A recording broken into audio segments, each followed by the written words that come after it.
This show is intended for adult audiences. You know, people with bills, backaches, responsibilities, and a functioning sense of humor. It contains strong language, stronger opinions, and the kind of jokes that might send the emotionally fragile into a full-blown meltdown. If you're easily offended, perpetually outraged, or think words are violence, this is your cue to clutch your pearls, grab a blankie, and sprint to your nearest safe space. Or, you know, just get in the sea. We won't miss you. For everyone else, buckle up and let's have some laughs. Rated D for dickhead.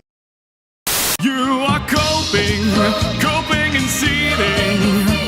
You just can't accept what you're seeing. Hello, you dirty little boys. Are you interested in my body? I'm gonna come. Nice tits. A real setup of donkers, packing some Doban hunkeros. The power of one, the power of two, the power of man.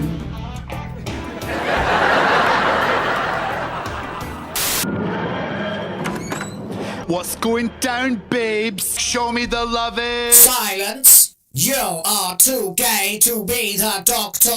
I'm wonderful, and I'm the most amazing person in the universe. Exterminate!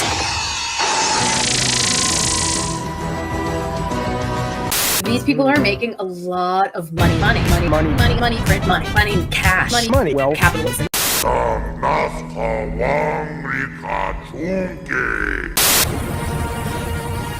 You're watching Will of the Fans! Let's fucking go! I'm afraid I've got some bad news. Bad news.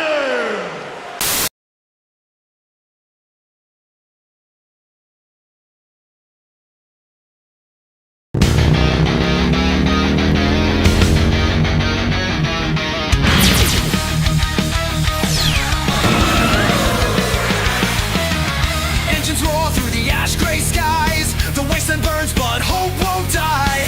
Every screen's a twisted lie, built to break us, make us comply. They poison the heroes, rewrite the tales, turn legends to dust, leave us frail. But we're not done, we won't bow down. Through the wreckage, we'll take the crown. Steel hearts ignite, fire in our veins. Freedom's calling, breaking the chains. They can't erase what we already know. HyperDrive now, let's fucking go. HyperDrive time, we're burning the night. Blazing through shadows, our stories ignite. Will all the fans come ride with me as we laugh at foolish hypocrisy? HyperDrive time, it's now or it's never, as long as they rule. Let's fucking go forever. Forever. Forever. Forever. Go forever.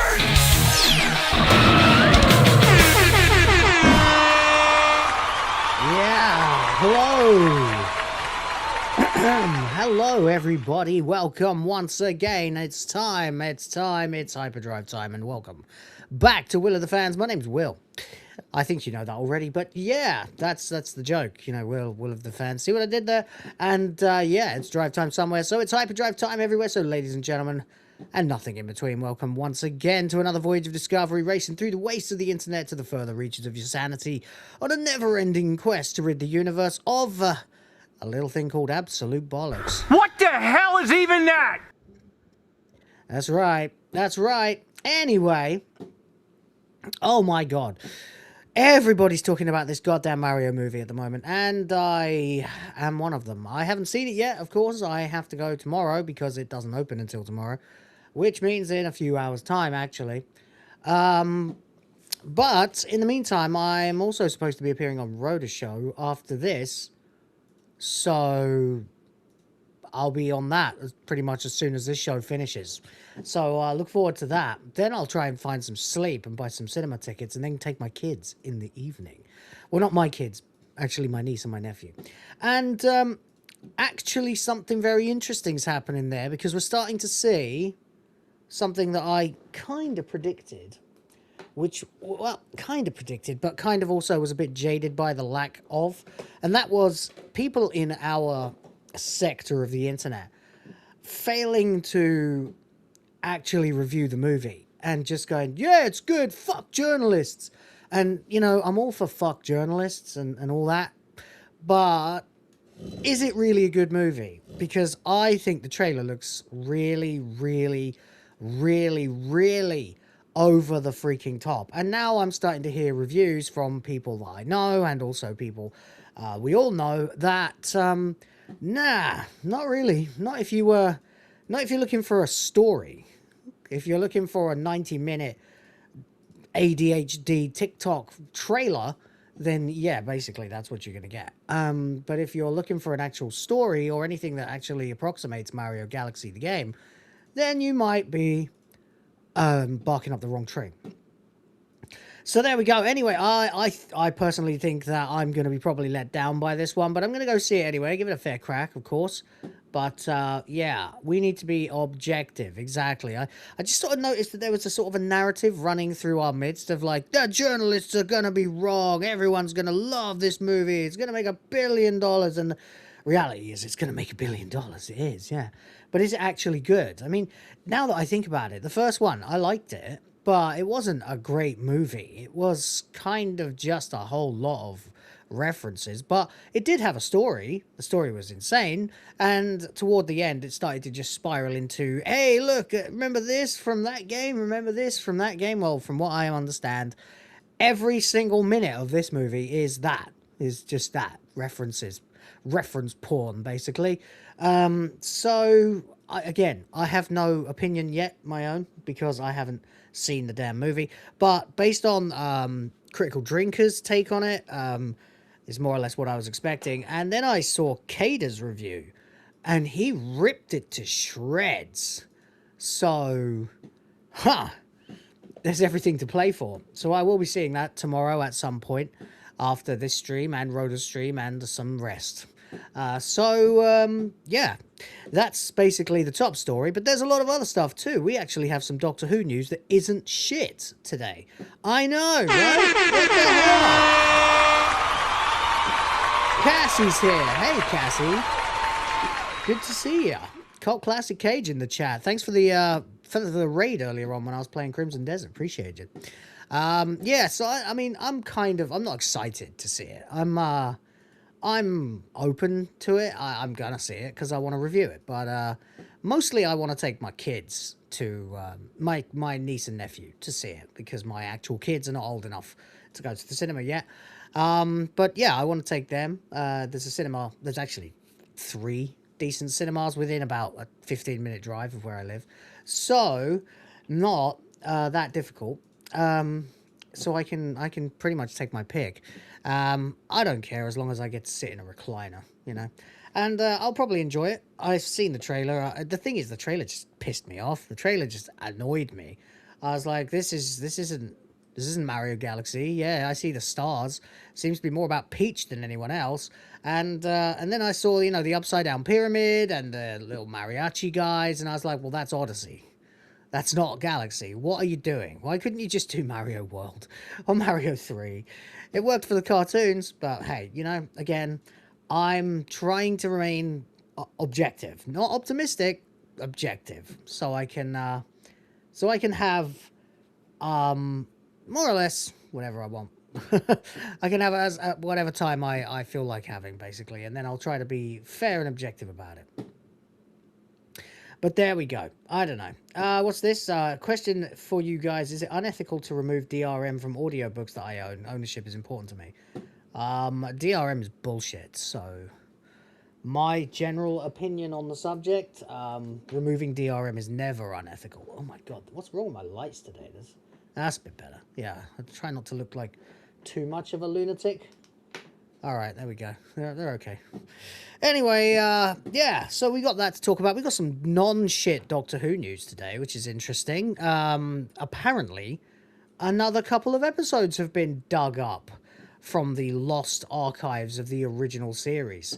So that's a good look. We've also got some nice news about Capcom, good guy Capcom, releasing some great games on Steam at last. You probably already know what they are, but if you don't look it up. Be pleasantly surprised.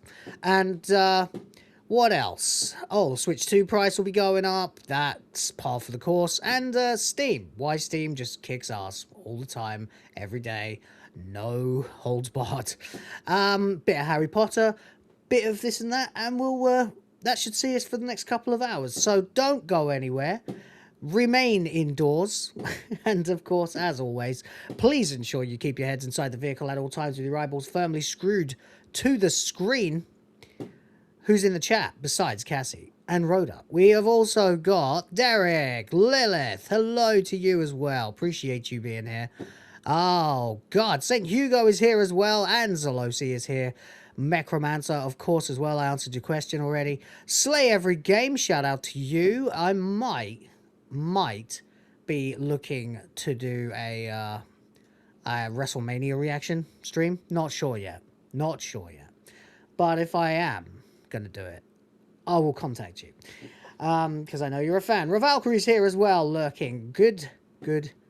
Hello, Reva. Appreciate you being here. But yeah, so we've got quite a lot of stuff to talk about. But I thought we'd get on with... Wow, Jesus Christ, that is bright. Oh my God, there we go. With some moderately good news. I mean, especially good news if you are an old school Doctor Who fan. Which I know a lot of the people who watch my channel actually are. So, yeah. Actually, you know, I should probably have put that in the post. Old Doctor Who found. Okay, there we go. Post again. Fuck it. I'm so professional. Anyway, it's not what you guys come here for, man. People don't come here for professionalism. People don't go to YouTube for professionalism. If they wanted professionalism, they'd watch... Well, you can't really even say that about the mainstream anymore, can you? All right, well, I don't know then. Anyway, I do have this article that I dug up earlier on, which is quite cool. It's from about 5 hours ago at the time of talking to you. And it says how to watch the new Lost Doctor Who episodes. So you'll be over the moon that 2 previously lost episodes, The Nightmare Begins and Devil's Planet, have been recovered. That's right. We are talking old school. Real old school now. That's right. Freaking dig it. Doctor Who is back. No, I'm not talking about the mystery of regenerating into poor old Billie Piper. Please get away from the show. Please run. Please run away. I do not want to go to war with Billie Piper. I like her. Instead, the BBC is airing 2 previously lost episodes from the sci-fi show's Black and White days. Given how massively popular Doctor Who is... What? What are you talking about? How massively popular it is today? Realised I completely whiffed on the gifted memberships. I'm sorry, guys. What the hell am I playing at today? What the hell, indeed. Sorry about that. We do, in fact, have a couple of gifted memberships. Actually, I got one earlier on as well. St-Hugo has gifted a membership. Thank you very much. And so has Genty Maxi. Appreciate both of you. So, yeah. 1 more and 2 more, and in fact 3 more, given the one I got in Crimson Desert earlier on as well, for the Griff Force and the Princesses. Thank you. Help me create the future of the white race.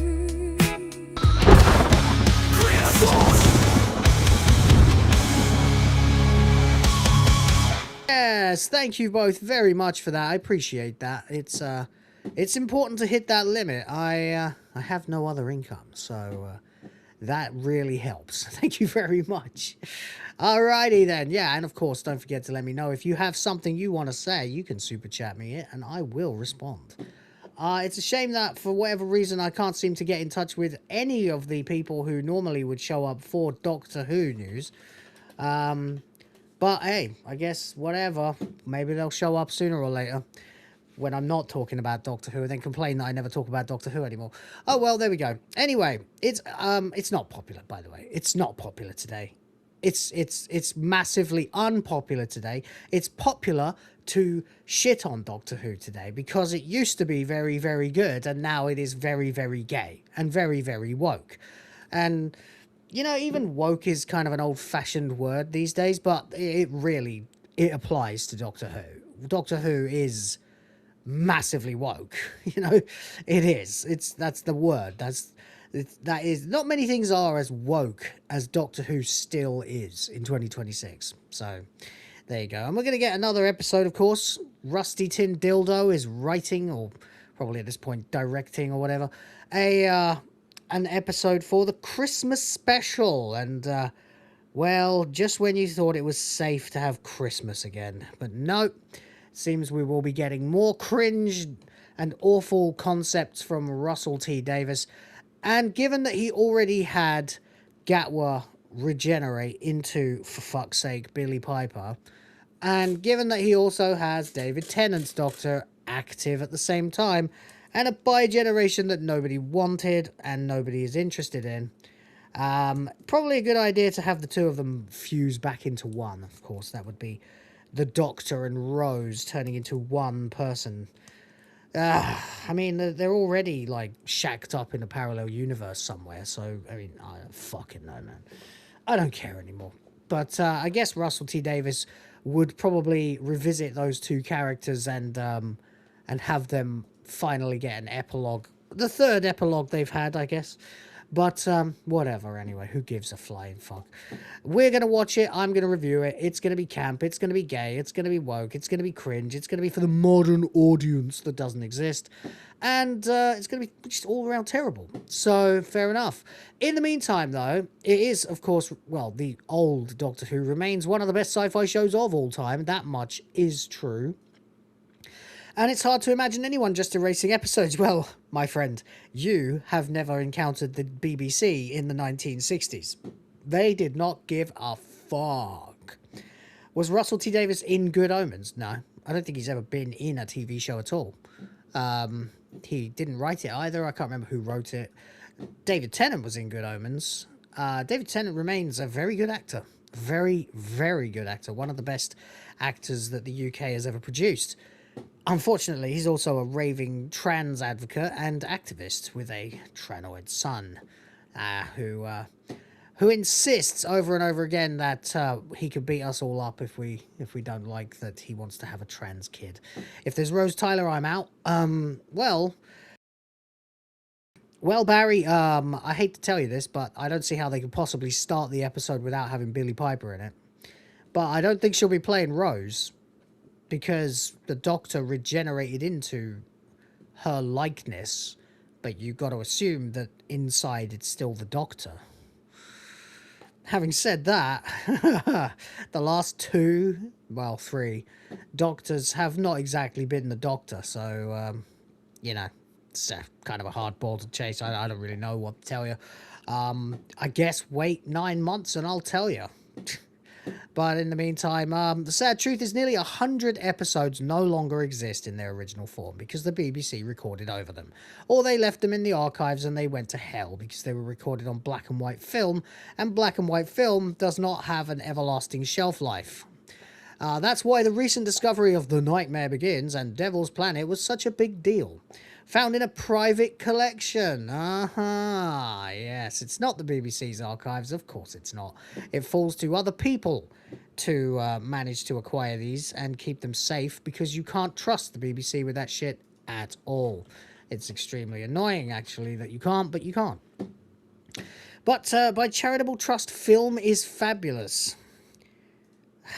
God, let's have a look. As soon as I see fabulous...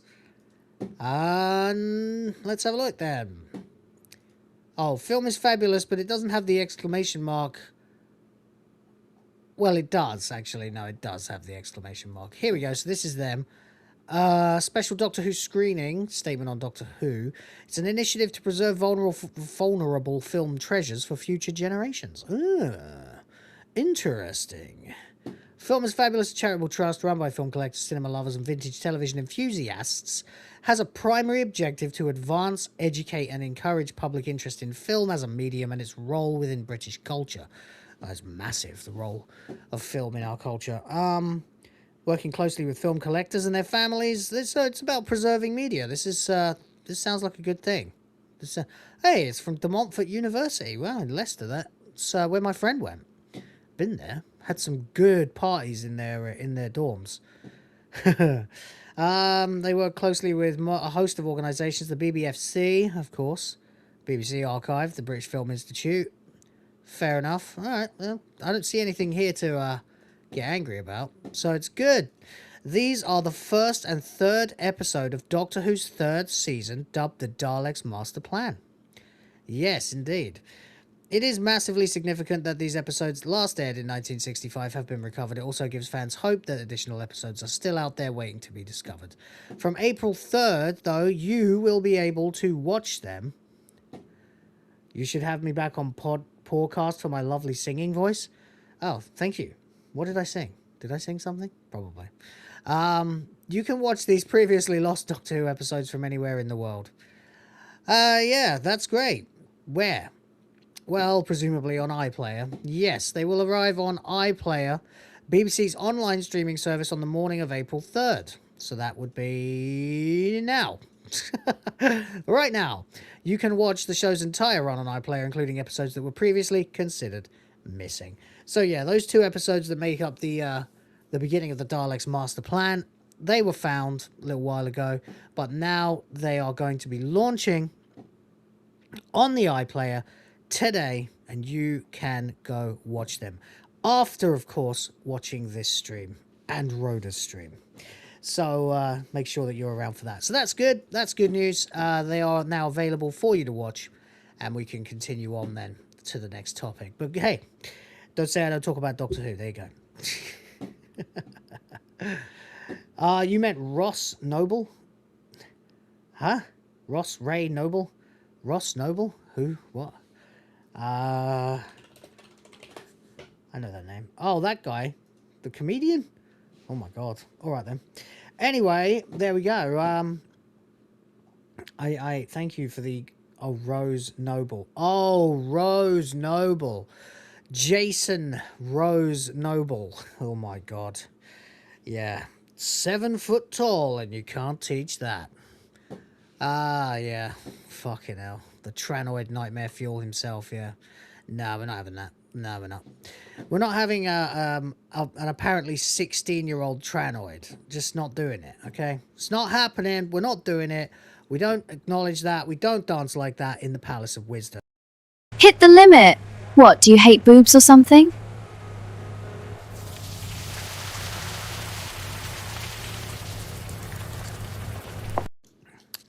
Yeah. All right, then it's obligatory Crimson Desert discussing time, because of course it is. That game is the biggest game in the world today. And yeah, I'm always interested in talking about this game because it's a fucking masterpiece. And this person is starting to realize it, apparently, from PCMag.com. As for me, I blitzed through the end of the 6th chapter earlier on. I think it was chapter 6. Yes, it was chapter 6. And you end up in a war. A literal war across a battlefield. A massive, massive battlefield. Like, a significant chunk of the map is turned into a battlefield. And you have to go around this battlefield, saving everybody, like putting up banners to bolster support, you know, but to bolster morale, fighting thousands of guys, just non-stop, dual wielding. I was just this spinning hurricane of death. I must have gone through at least 20 healing items because I was not trying to be careful. There's several tanks in it as well. Apparently they seem to have some kind of tanks, which is interesting. They kind of look like circus big tops, but circular with cannons coming out in all directions, and they roll around like kind of like if there was a tent-shaped Roman shield wall, but you know, sealed up between the shields and firing in all directions all the time. And I think we I just had such a blast with that. They gave you an item that basically lets you call down an airstrike of explosive arrows. And it was so crazy. I'm just flying around this battlefield, landing in a field, gutting everybody left, right, and center, and then firing one of these arrows at the tank so that an airstrike will land on it and take it out for me. It was crazy. It was glorious. I've never played anything quite like it, apart from maybe Shadow of Mordor, another game that this game has taken influence from. This game is not a jack of all trades. It is at least, I mean, it's a king of a few. It's a master of a couple, you know. So I don't know what to call it. I don't know what to refer to this game as. I'll tell you what I can say about it before we get into this article. It's got, right now, 199,000 people playing it. So we are ramping back up as the weekend starts. Yeah! Are we going to get even more people this week? Well, if you judge from Friday last week at almost the same time, well, there were 188,000 people playing.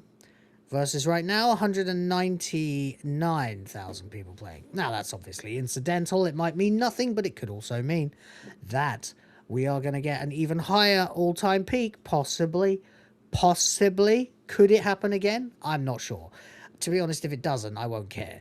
But it would be really funny if it was able to eke out even like 280k or something like that. It would just be hilarious. If it would have hit 300, oh, baby! Oh, baby, there is just no chance that anyone will ever take Travis Northup seriously again. R2 Lee 2 in the chat says, I saw the IGN Pratt that reviewed Crimson Desert says he wants to re-review the game. Really? Let's have a look. Haha. No way. He did say that. He did say that. Interesting. Someone on the IGN Crimson Desert rather Reddit, and I mean don't trust Reddit, but Reddit can be useful occasionally. Yeah, fucking there. I've been seeing a lot of posts claiming that Travis Northup, the IGN reviewer who gave it a 6, has been going back and forth with people on X about his score and even saying the game might deserve another review. Some are also saying he asked his editor to take another look at it. Honestly, this feels like a mix of real comments and people stretching things out of proportion. Reviewers don't just decide to do a review on their own, to redo a review on their own. Well, to be fair, in this particular scenario, he would be advised definitely to actually do it. Is asking. Okay. Okay, well, I mean, that is what people are saying, at least on the Reddit. I mean, if he did do it, that actually would be, you know, what's going to happen, of course. You know exactly what's going to happen. The anti-chud, anti-gamer journo trash are going to lose their fucking minds. They're going to be like, why does this game deserve a second review? It's like, well, because it's overwhelming customer support and backlash to the review score that you did give it. Maybe just listen to your customers. But then these are the people who don't want them to listen to their customers. They don't ever want anyone to listen to their customers or to even admit that we have fair and unbiased opinions. But this many people can't be wrong. So, yeah, redo your review and give it a better score because it is a better game than you have given it credit for. I don't really believe that you've actually fairly reviewed it. Even if you put an asterisk to say that the patches have come out, I mean, you should be doing that for Marathon in the first place, Mr. Northup, because you were totally fucking biased in favor of that game, and everyone can see it. It's fucking obvious, and if you don't do it, well, I'm just going to keep making pictures like this until eventually your career completely crumbles. So, whatever, buddy, it's up to you. The internet will consider you a laughingstock for the rest of your career, and you'll never get fucking hired by anyone. You're like, wait, you're that guy that the internet hates, right? Oh. Probably get hired anyway. People hate the internet. People hate us. People, like, not people, but we're the people that the journos hate the most. But hey, I guess it is what it is. Welcome home, Travis. That's right. So if he does want to re-review it, that would be an outstandingly smart career move at this point, although it will cause no end of controversy, probably forever. And there you go. I'm just waiting to see this game sweep the fucking Game Awards like Expedition 33 did last year, because I don't see how it can't. It's sold 5 million copies, although they've only acknowledged 4 million of that there was an interesting situation that happened where a couple of days ago, Pearl Abyss put out a thank you post on X to say, we've sold 4 million copies, yay! But 2 days before that, I was reading headlines saying the game had sold 5 million copies. So, stranger. And it wasn't from, like, some, you know, small out of nowhere websites. We were talking like PC Gamer and The Gamer and sites like that were reporting that it sold 5 million copies. So they don't want to be reporting that. So why they were, I don't know, unless it was some kind of weird attempt to will the game into will people into stopping buying it. Like, oh, it sold 5 million. That's enough. I won't buy it then. I don't know. What I do know is this person from PCMag.com has said this, and help fill the limit, by the way, guys. Help me out. Thank you. Says, after 40 hours into Crimson Desert, I realized this game is secretly a masterpiece. Secretly a masterpiece. I don't really think it's a secret, to be honest with you, but hey, I guess let's give him a chance anyway. This person writing the article is called Gabriel Zamora. Holy shit, this website is bright. There we go. Gabriel Zamora. Well, he doesn't look like he's woke, so there you go, I suppose. Oh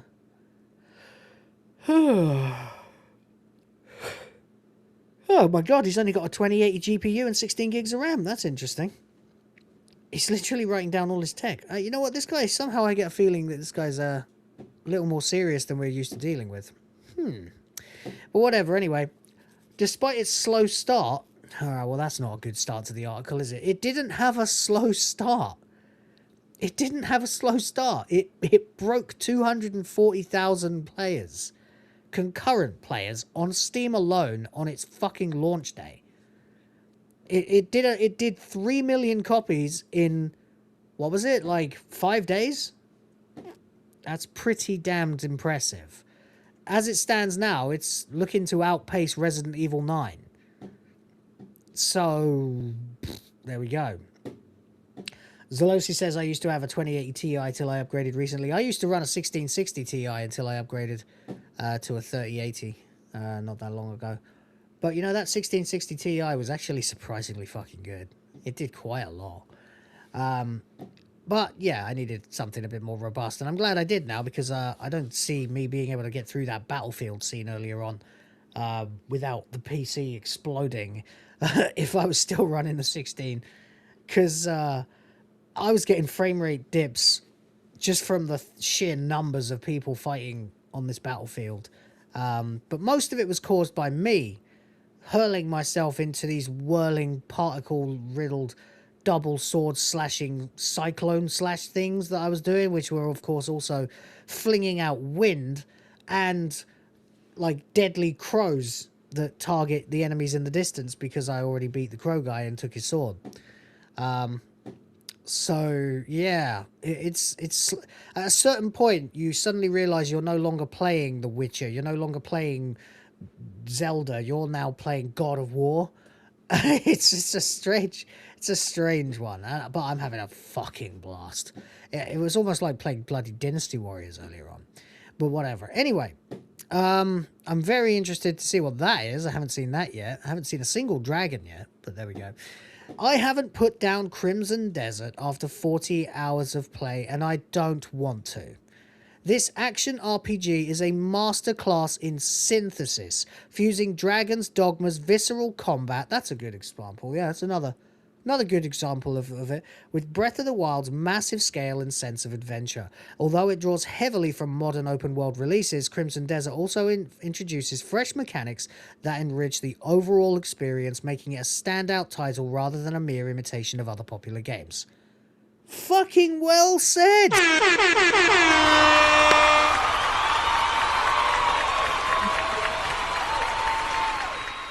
That's actually what it is. Correct. I like this. We should remember this masterclass in synthesis. That's a good line. That's a good line.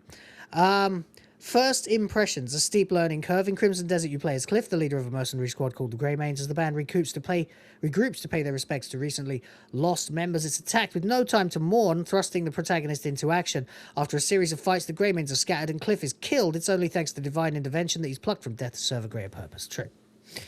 To say Crimson Desert is ambitious is a massive understatement. However, that ambition comes with a steep learning curve. It's a systems-heavy title that uses every gamepad button and even button combinations to unleash Cliff's abilities. That's true. That's true. On the one hand, this leads to unique ways to interact with the world that haven't been seen in some time, namely its Ocarina of Time style targeting system. Well, that's a little bit not entirely true. Okay, so if you hold L1, or LB, whatever the hell it is on Xbox, then yes, you'll pull up your shield and you will face the nearest enemy. However, that does not firmly target that one enemy. You will still... It really only pulls up your shield. If you want to lock on to one enemy and keep them locked on until they are down, you need to press down on the D-pad to hard target that character, that enemy. A lot of people still don't know that. It's interesting. Someone tell Darkside Phil. I feel like he'd have an easier time if he could actually target an enemy. But considering that, you know, we played Ghost of Tsushima and that had no targeting whatsoever, I don't think it's that big of an issue. But hey, whatever. You updated to a 9070? Didn't think that existed. Fucking hell. All right then. You even use it to focus on NPCs to engage in conversation. Yes, you do. On the other hand, developer Pearl Abyss adds unnecessary complexity to simple controls, which leads to confusion. For example, I've spent the game's early hours stumbling around in the dark because I couldn't figure out how to pull out my lantern. The lantern thing was a fucking ball ache. I have to give them that. You have to hold left to bring up the wheel, then use the right stick to go to the right to highlight the lantern. And then in the old days, you had to press B, X or A, then... you flick the stick again to switch either on or off. Now you don't need to do that. The second you highlight it, it toggles on or off automatically. So that's better. You just hold left, flick right, and your lantern's on. Hold left, flick right, and your lantern's off. Easy. But yeah, it was. I actually had that same sort of issue in my first hour of play because I also wasn't sure what the blue glowing reticule thingy is at the time. I hadn't been told what that was. It's just where Cliff's focusing, basically. But I thought maybe that was my lantern because it looked a bit like a flashlight. But it's like, but then of course the lantern wouldn't look like that or be blue. So no, I got a little bit confused at first, but then I got it. The lantern can't be used while armed, so I needed to sheath Cliff's weapon first. Unfortunately, I forgot which button did that, so I explored the dark caves, forested woodlands, and even a snowy mountain near the starting area without a light source for an embarrassingly long time. Well, I mean, come on, man. The game literally gives you a dark place you have to find your way through. And you did it without that and then wandered around without... You should have just stood and learned how to use your lantern. But whatever. This could have been easily remedied by making Cliff automatically sheath his weapon when selecting the lantern, like it does now, yes. You see, Crimson Desert is a very hands-on manual title at times to an obtuse degree. I feel like he might be leaning a little bit on the... pre-patch version of the game here now, because a lot of the things he's saying have been remedied already. Anyway, whatever. It says Crimson Desert's controls have other quirks too, like requiring you to tap a button to sprint rather than simply holding it. Actually, that's just Grand Theft Auto style. It used to be you had to hold it to jog and then tap it twice to sprint, and then you could let go. But now they've simplified it a little, so basically if you tap it once, you will start sprinting. And it's up to you. You can tap it a couple more times and then you'll sprint for a little while and begin to slow down, tap it a couple of times again, and you'll keep going. It's up to you. But he says it took several hours to build muscle memory. Have you never played Grand Theft Auto and become comfortable with the controls? Since I essentially needed to relearn mechanics that are genre-specific staples. Look, tapping X to run and pressing square to jump is not difficult. I don't understand where everyone's brain is. When GTA 6 comes out and has the same fucking controls, is everyone going to be up in arms about that? No. They're going to be sucking Rockstar's dick like they always are. It's like spending your life driving an automatic car only to be handed a new one with manual transmission. Well, you need to take a new test then, my friend. That's why I only drive manual. I can't stand automatic. But the controls are worth learning, as Crimson Desert is incredibly fun. It's like my wife said she wants me to buy a Toyota Fortuner. It's a big fucking gigantic monster that I don't want. But whatever, you know. If I ever get to the point where I can buy one of them, then she'll also let me have another kid. So, you know, that'd be nice. The deals we make. The point is, though, my terms are simple. I'm not buying one unless they make it in a manual. That's it. I'm not buying a giant fucking SUV and it's going to be an automatic. Fuck that. I want gears. I want my gears. I want control of the gears. There we go. Anyway, a GT, especially with the amount of time you spend in traffic in this country, you need something to do. Although your clutch foot does start to hurt. A GTA-like world with consequences. The game world is dynamic, lived-in backdrop that feels heavily inspired by Red Dead Redemption 2's realism, but filtered through a fantasy lens. Like that Rockstar Games classic, Crimson Desert features impeccable attention to detail, including dynamic NPCs who go about their daily schedules and react to many of your actions. Even mundane actions like petting animals, sitting on benches, or just leaning against walls help bring the world to life. True. True. Rhoda says, I only drive manual because it floods around here and I'd be shit scared not to have clutch control. That too. That's another good reason. It floods as well. The Philippines is not exactly flood proof. One element that surprised me is the GTA-style wanted system. You can bully and assault NPCs, but you'll be flagged as a criminal who must flee the scene before being caught by the guards. I learned this the hard way when tested my suplex ability on a hapless peasant wife strolling down the road. Until then, I assumed NPC reactions to me drawing my weapon were just visual fluff. I was wrong and deemed a criminal for my actions. The game warns that failing to escape or further escalating matters puts your freedom at risk. I still haven't been arrested, but it's on my bucket list. Oh, I've been arrested. I got arrested twice in Hernand for using my force push to jump, to do like the jump and then push to jump 4 times as high. And yeah, unfortunately I did the initial jump near some people and obviously injured someone, and then I was a wanted man, so I got arrested. I just stood there, put my sword away and let them take me. There's no point, you know. Stealing and pickpocketing are other aspects I haven't experimented with nearly as much. There's an entire criminal element to the gameplay that I fully intend to explore in due time. They've actually fixed the most stupid thing about stealing in this game now, which was if you put on a mask, you can steal. And then if you're in a room where no one else is, you can steal and not get caught. It will trigger a crime thing, and a big radius will open around you, which is the crime scene you got to escape from.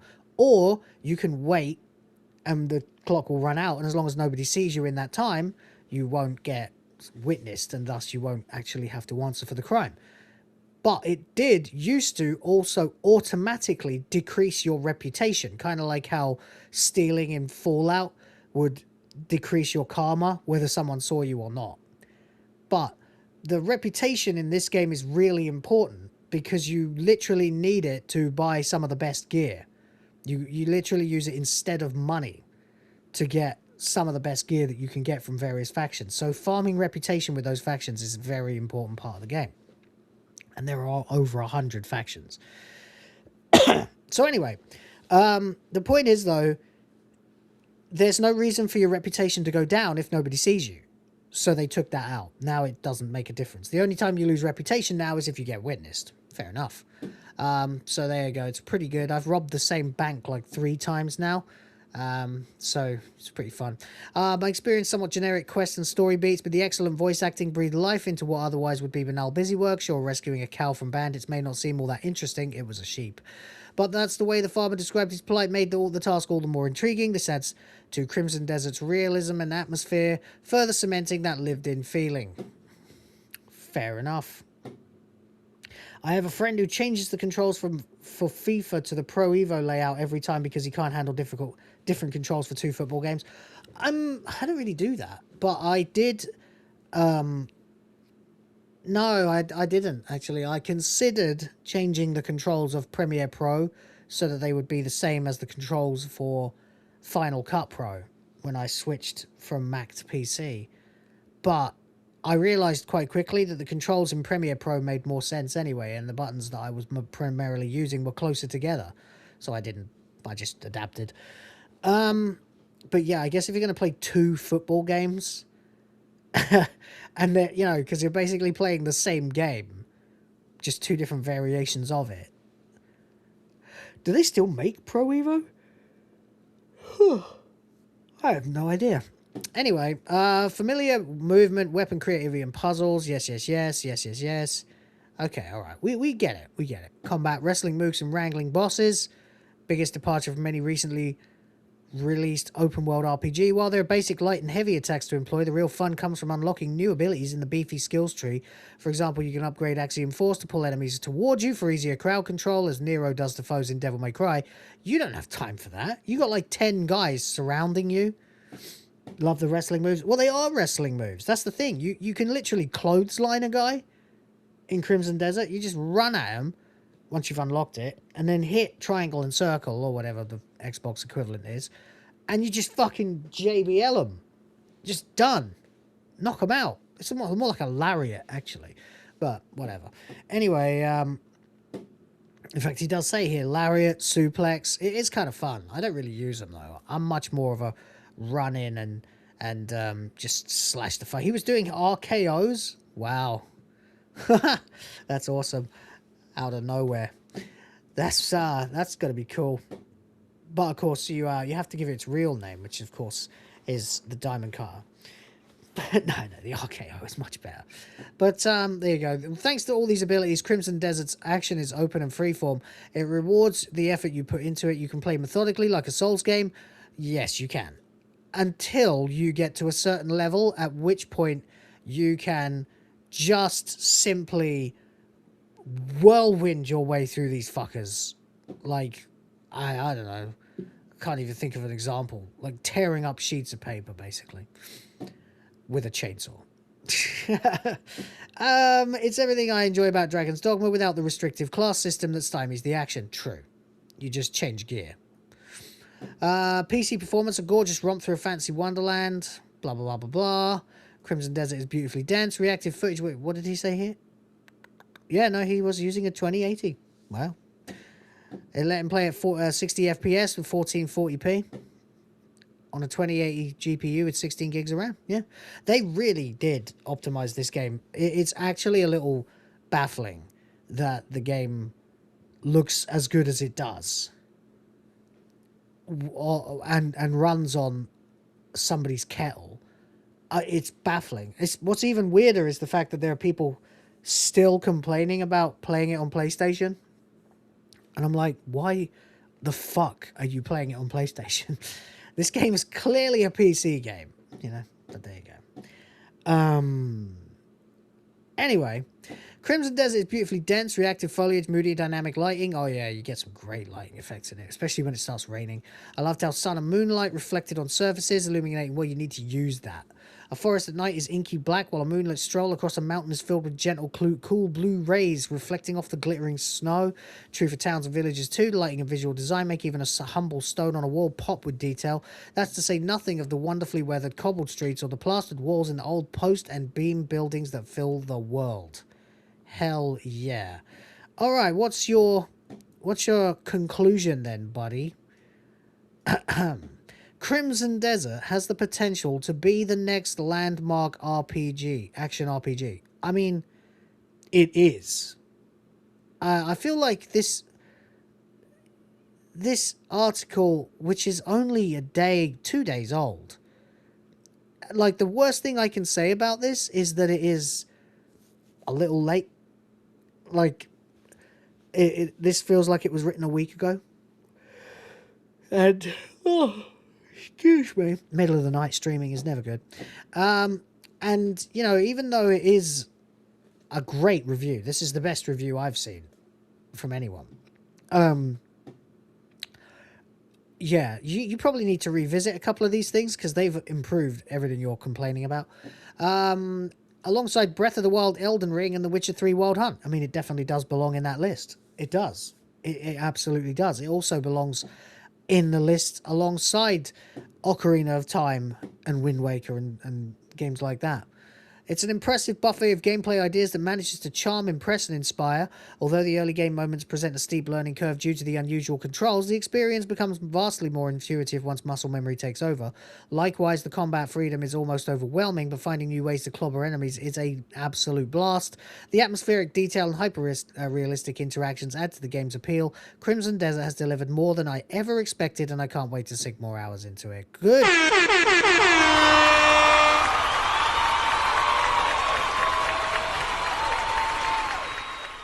Sounds like a 9.5 to me. This is a very, very positive review. So there you go. I think it's good. I think this guy's got a... I'll try to remember him for future needs. I'll try to remember PCMag.com as well. And I'm looking for an actual fair review. But there you go. Crimson Desert continues to dominate. It's fucking awesome. There's really not much I can be doing at the moment that I wouldn't rather be playing Crimson Desert than. But there you go. 198,897 people playing it right now. 24-hour peak was 208. Of course, we had 5 days ago the all-time peak of 276. Hope it continues. Hope it continues. Now then, there's one more thing here, which I find really interesting.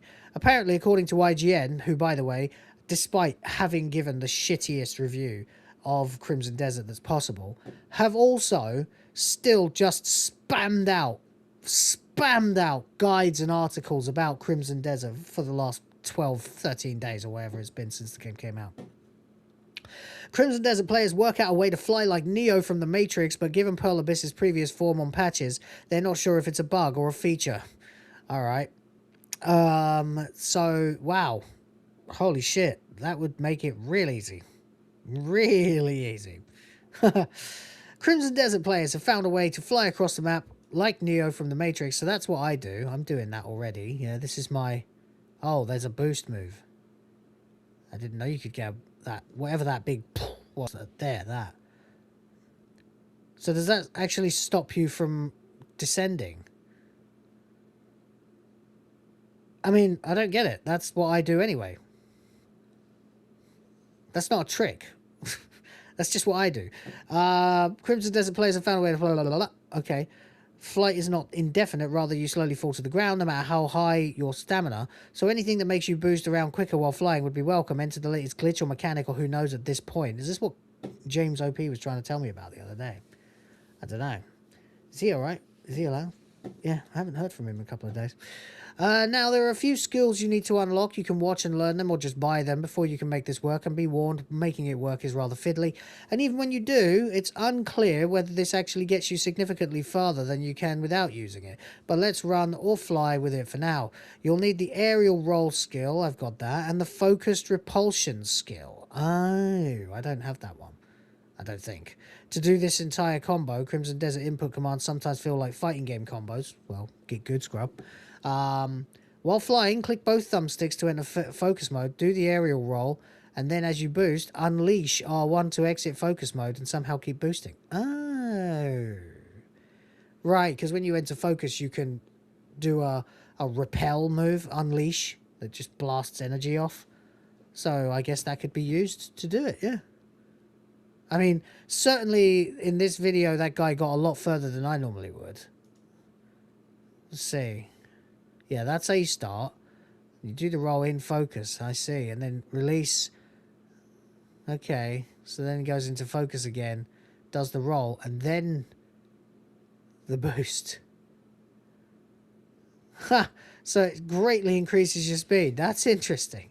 That's interesting. I've never understood why it takes stamina to glide, considering that it's a magical ability. It's funny though, isn't it? Anyway, there you go. Apparently you can now glide forever. Now, while this gives you a speed boost you can see in clips online, it doesn't look like this will get you much further than simply using the aerial roll and staying in focus mode. So while you might get where you're going a little quicker and look like Neo in the Matrix while doing it, poor Cliff is stubbornly sticking to his own rules regardless. So it doesn't really make much difference then.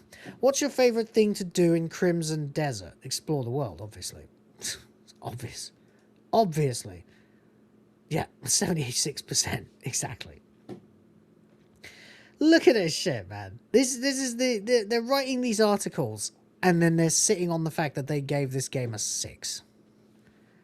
Fucking insane. IGN and GameSpot continue to discredit themselves. They certainly do. They certainly do. They certainly do. But there you go. That's enough Crimson Desert for now. Let's talk about some other good news. Really good news. Good news, everyone. GOG's optimized ports of the original PC Resident Evil trilogy are now on Steam as well.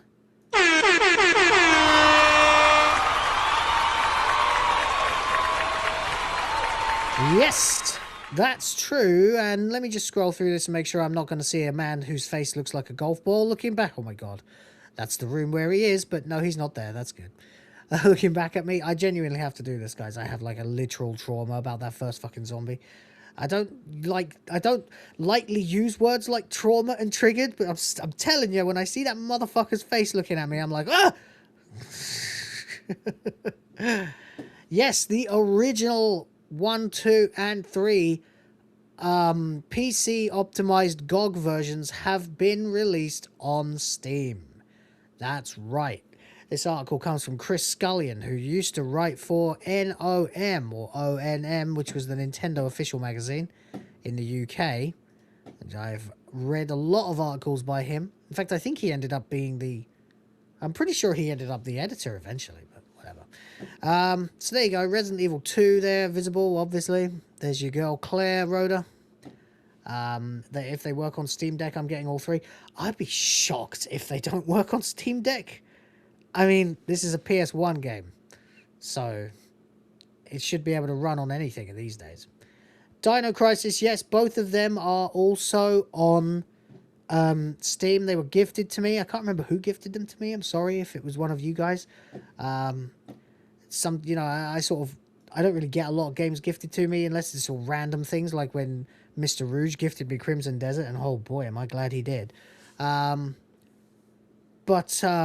But then, obviously, on SNH, people just sort of go blah and just throw like 10 games at you, so you can't remember who the hell gifted what. But there we go. Yeah, so the original Resis are on Steam. Even though they'd been ported to PC in the late 90s, the original Resident Evil 2, and Resident Evil 3 had not been widely available for purchase on modern PC storefronts. This changed in June 2024 when GOG re-released the original 1997 PC port of Resident Evil as opposed to the remake, which started life on GameCube before getting modern ports. This was then followed by GOG releases of Resident Evil 2 and 3, again based on the original PC ports rather than the recent remakes. Now, today, Capcom has released all 3 games on Steam, marking their debut on Valve's storefront in their original forms, as well as Breath of Fire 4! Yeah! Which I'm pretty sure...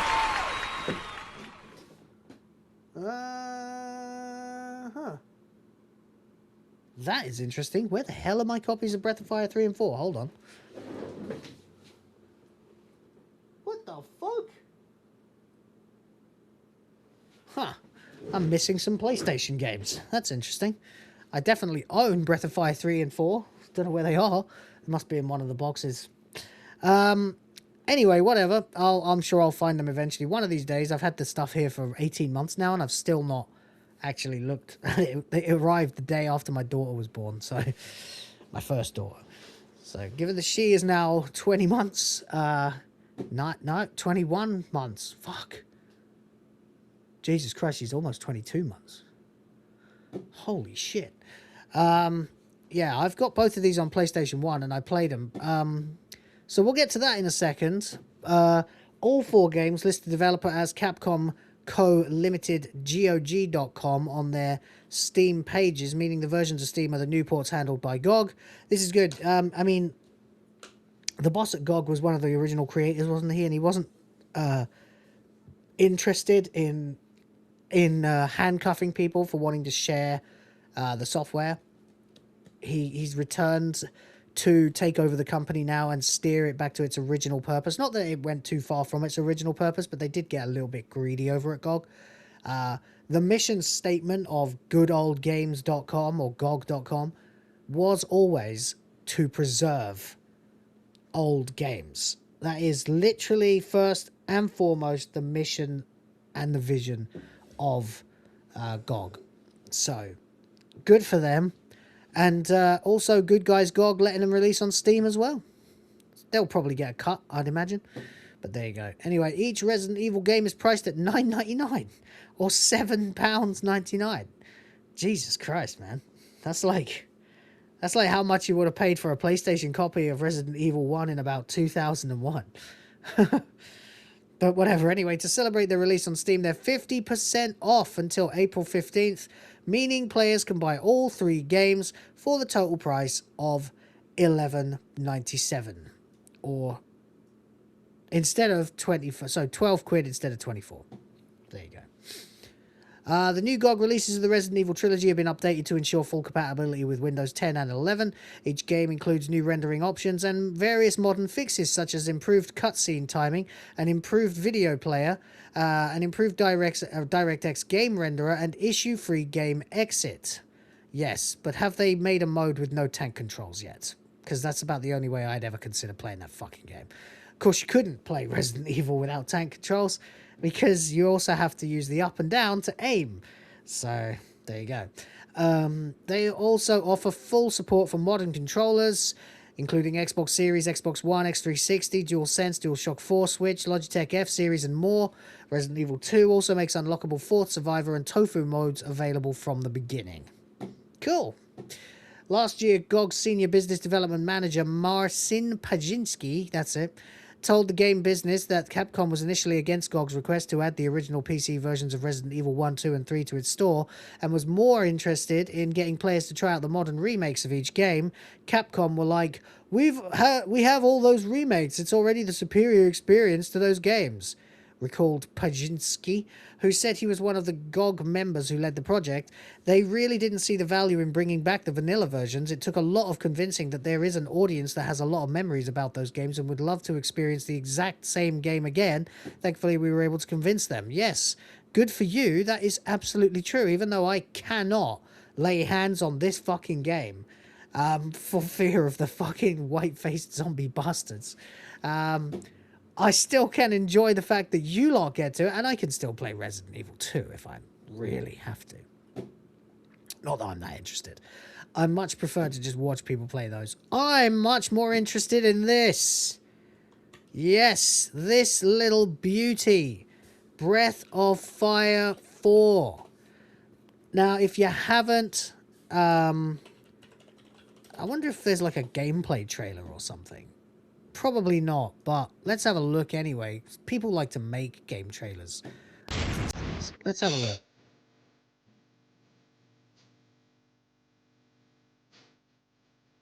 I guess there was a game trailer.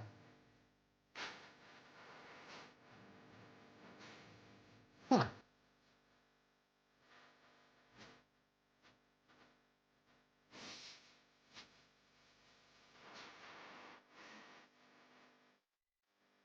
He has a little robot video. It's got that.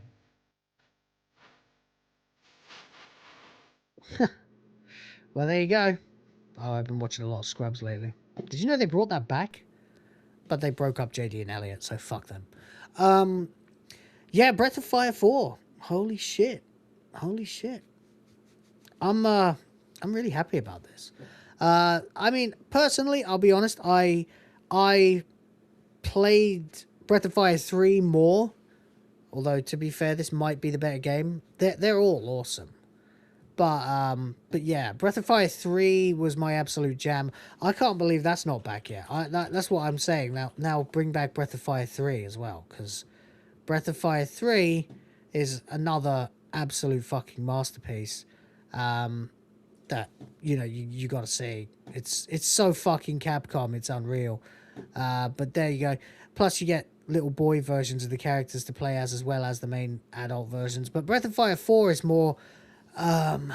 it splits the game between 2 characters. So you play as Ryu. There's always a Ryu. He always has blue hair. He always uses a sword, and he can always transform into a dragon. That's true in 1, 2, 3, and 4, but they're not the same character. they're all, it's a bit like Link, I guess. There's always a Ryu and there's always dragons, but they're always in a different world. There's always a Nina too, Princess Nina, who has wings. And then there's other characters and stuff. And clearly they took the relationship between Ryu and Tipo from Breath of Fire 3, pictured here. There they are as young boys. But actually, when they meet again as adults, it's a very different scenario. These games are great. I love them. That's Breath of Fire 3. And Breath of Fire 4. Hang on. So they've got great character designs in all these games. They really have. And in Breath of Fire 4, you get 6 playable characters, I think. Maybe it's more than 6. Maybe it's 8. I can't remember. But yeah, they all have. It's a bit like FF10 before FF10 came out, because you get was it before FF10? I can't actually remember. Yeah, there's light and dark dragon clans in Breath of Fire 4, whereas there's only ever one dragon clan in the others. But yeah, you can see if you actually compare the character art that I showed you here and the character art from Breath of Fire 4, that you've got a lot of the same characters. You've got Tiger Guy. There's always a tiger dude. There's always a winged princess. There's always a blue-haired dragon boy. And then there's various other things too. Breath of Fire 3 had like a civilization of ancient technology that you have to explore. Breath of Fire 4 is more about the binary opposite between Ryu and this other character here, Fusulu or whatever his name is, I think. But it's really good. It's a great JRPG. The battle system is tight. The animation is unbelievable. The animation is fucking silky smooth. I don't know if you can tell, but if you just look at the quality of the sprites here, the way that they're shaded, you sometimes think they look like 3D models, but they are actually 2D sprites. And because they're 3D models, because they're not 3D models, they've aged beautifully. The game's graphics look fucking glorious. I'll try and find a battle so you guys can have a look at the kind of fluidity that you get in a battle. Alright, so here's a bit of the game. This is a great RPG, you guys. If you've never played it, you gotta play it.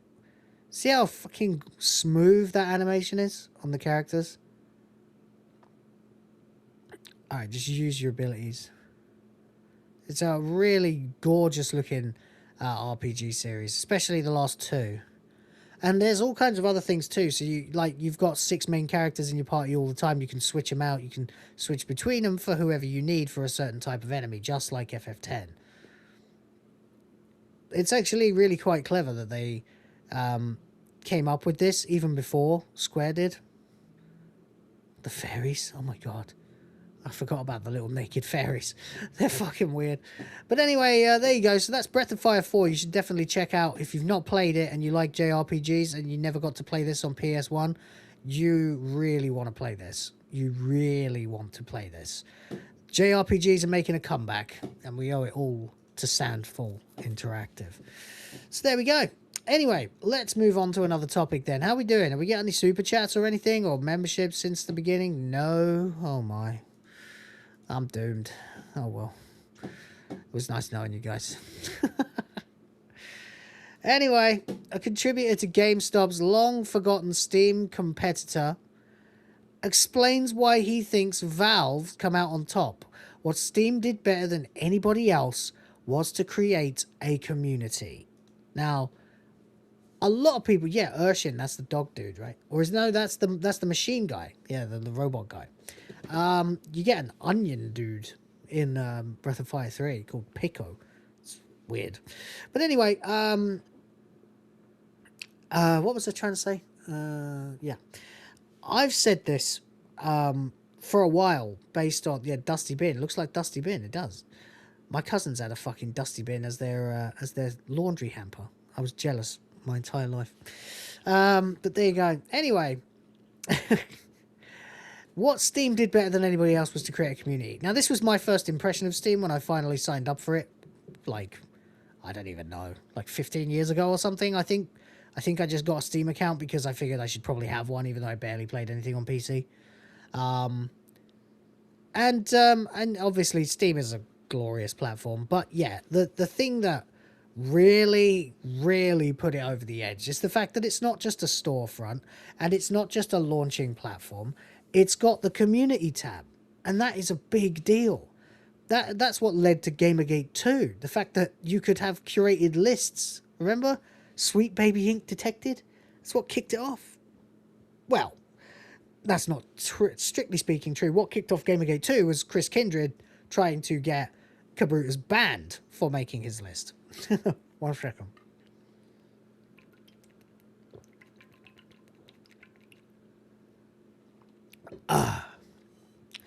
Talk for a solid hour and 10 minutes and you will need some water too. But there you go. Hang on. I'm totally catching a cold, by the way. My nose is runny and blocked up, so if I sound shitty, that's why. You haven't heard anyone mention Dusty Bin in 20 years. I didn't think you were old enough to remember Ted Rogers and 321, Will. I'm not. I remember parodies of it from when I was a kid. I remember lots of people doing the thing. But I did eventually see it because I had Challenge TV when I was growing up, the channel. So all the old game shows eventually made an appearance on there. Although my favorite was probably Catchphrase. I was really good at that. But there you go. I remember just looking for the hand signs. Yeah.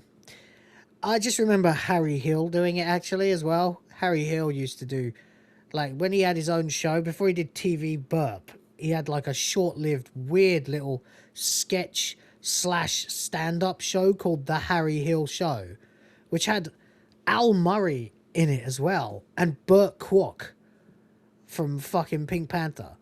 So, it's baffling. I don't know what to tell you. I know these things. I know of these things. The other thing to remember is that despite being born in 1985, I was raised by parents who were average 40 years older than me, as were all their friends. And so all the references that I heard about were to things that were before I was born. So I grew up watching, in my childhood, watching Tommy Cooper and Morecambe and Wise on VHS, and the 1978 Superman movie. And it wasn't until I got to be about 3 or 4 or 5 or 6 years old, no, a bit younger than that. I was about 3 years old when I got into Ninja Turtles, and then I started making my own way. But yeah, almost all the things that my mum and dad wanted to watch, I would watch too. So that's how I ended up so well-rounded a person, I suppose. Hit the limit. What, do you hate boobs or something?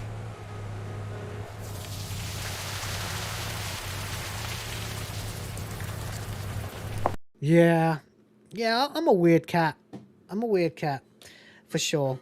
The things that I know about that, like, a lot of people my age don't know about are weird. Also, I think, though, Britain just has a way... Britain used to preserve its media and stuff like that in a way that America doesn't. Like, or at least in my experience, a lot of my American friends don't have that same kind of thing with it. There's nobody, like, steeped in the stuff that came out before they were born. Unless it's like the Dukes of Hazzard or something like that. But yeah, everything that was on TV had a quirk, had something memorable about it in the UK, and there was comedy everywhere. So that was it. I guess maybe it's just the fact that I was raised by, like, musical parents, so your dad's a musician. It's like, well, it's going to be about swapping stories and telling funny jokes. So that's why I remember that. But anyway, there we go. The interesting thing, though, is that Steam actually did do this one thing that made it different. And this is what Epic doesn't understand. This is what most storefronts don't understand, particularly the Nintendo shop, which doesn't even allow customer feedback anymore, despite there being more shovelware on that platform than any other platform I think I've ever seen.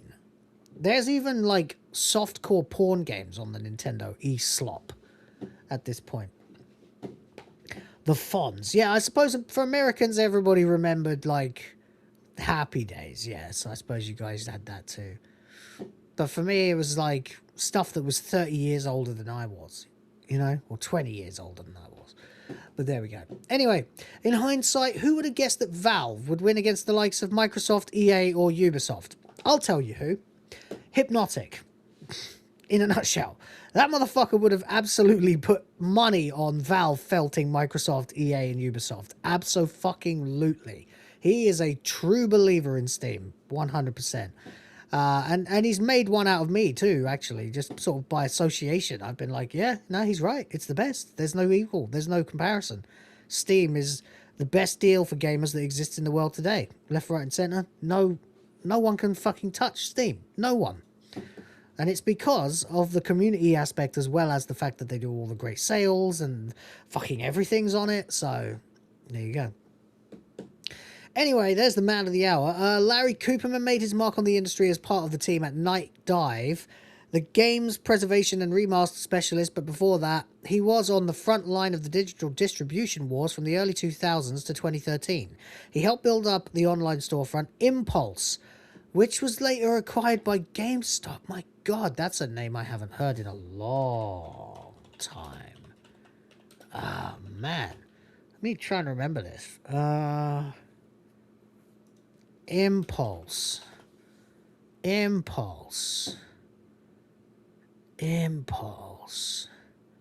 Where's the logo? God damn, it's hard to... It's hard to find. Damn. God damn, that is hard to find. Hold on. Online storefront Impulse. Let's try just putting that in. No, it's hard to find. But you can find this picture, which is quite interesting, of a game shop in Kuala Lumpur, which I've been to. I've not been to the shop, but I've been to Kuala Lumpur. Anyway, it was acquired and ultimately shuttered by GameStop, of course. Valve's unlikely victory against titans like EA and Microsoft has always fascinated me, and I asked Cooperman for his take on Steam's ultimate victory when we spoke at this year's GDC. The GDC kind of came and went this year without incident, didn't it? Interesting. I wonder if John managed to get hold of a document like he did last year, telling him all the woke shit they were trying to do. But no, I mean, it was the great big felting this year. The only real thing that anyone had to say about GDC this year is the fact that Marathon's talks got cancelled because Marathon got fucking felted. So, there you go. Anyway, the idea was coming up to all of us, said Cooperman. Let's also remember that Steam really began as a visual way of finding your Counter-Strike server. That's true. That's true. Steam, it was that, then it was, you know, a launch platform, basically, for Valve games. That was it. That was all it was. Just a launcher for Valve. It had a number of early rivals in digital distribution. Cooperman shouted out Paradox's Gamergate, don't say it. Hey, I'll say what I like, baby. Gamergate for life. But he thinks Steam was quicker on the draw to sell other companies' games on its own platform. Yeah, that was a good start too. Is that a bong in the background? What, of the Impulse shop? Wait, what? Oh, you're talking about the picture of Gabe. No, it's a blowtorch. It's a blowtorch. I think. But then the question is, what's he lighting? I'm not sure, actually. I don't know. I'm not also sure why he's got a potato to his ear with wires sticking out of it. Unless he's making a battery. Strange cat. Legend, though. But there we go. He thinks Steam was quicker on the draw to sell other companies' games. That's a big one too. They were never arrogant about that. Like, we'll sell your game, sure. Give us a cut. And that's it. They took over. It was easy. Easy fucking peasy. But there you go. Hang on a minute. Let me tag Capcom in someone's reply to my tweet.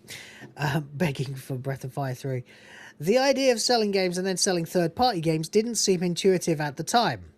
Well, yeah, but the thing is, it is, isn't it? You're a shop. You're a shop.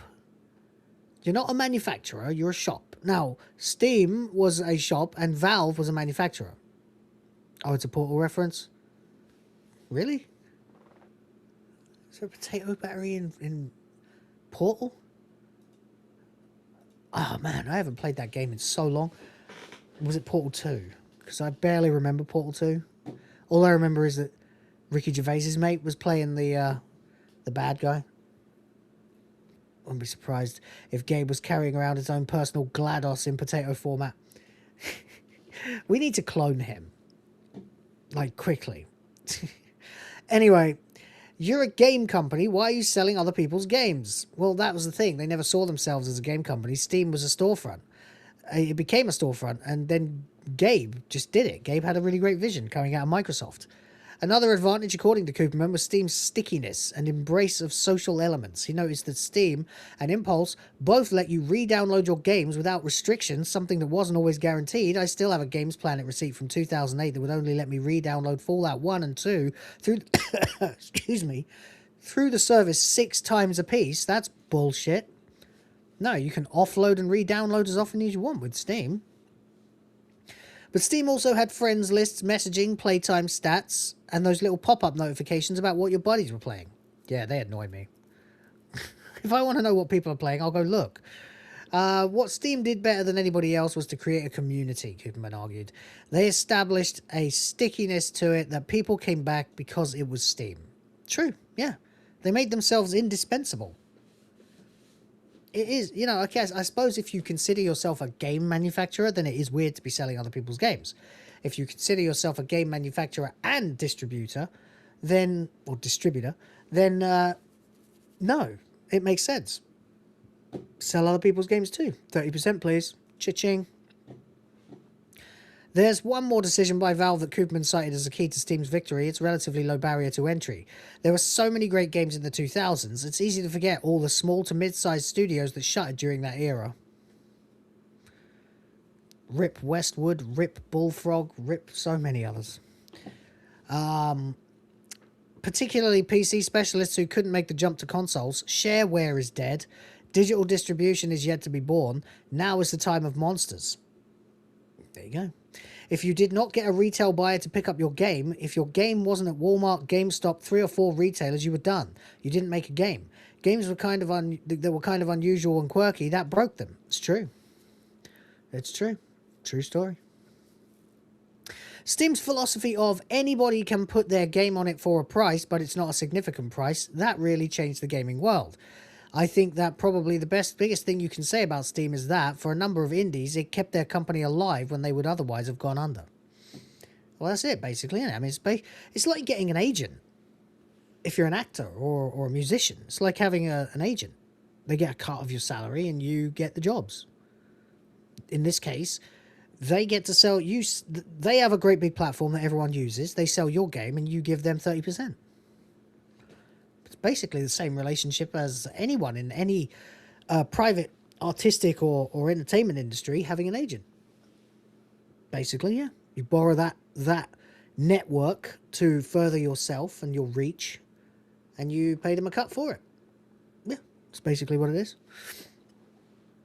But Cooperman attributes the survival of his own indie studio to a different storefront that emerged in the same ferment. If it wasn't for GOG, there would have been no Night Dive, said Cooperman. GOG was the one that put System Shock 2 up and really started our company. And that goes to our friend Oleg Klapovsky. There you go. These are relationships that we've had for years, but but I don't think people realize just how important they were. I think good old games is something that when you look at the history of games during this time, that they deserve their moment in the sun and the spotlight on them. Yeah, 100%. No question at all. Is there any more? Damn, I would have read a lot more of that. What's the comment saying? Let's first of all, though, acknowledge R2Lee2 has gifted 5 subs. 5 for the Griff Force. 5 for my beautiful little princesses. Thank you very, very much indeed. Help me create the future of the white race.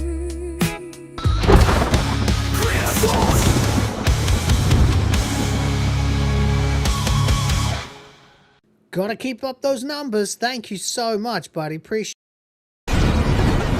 Let's go, Griff Force! Doing it for the princesses!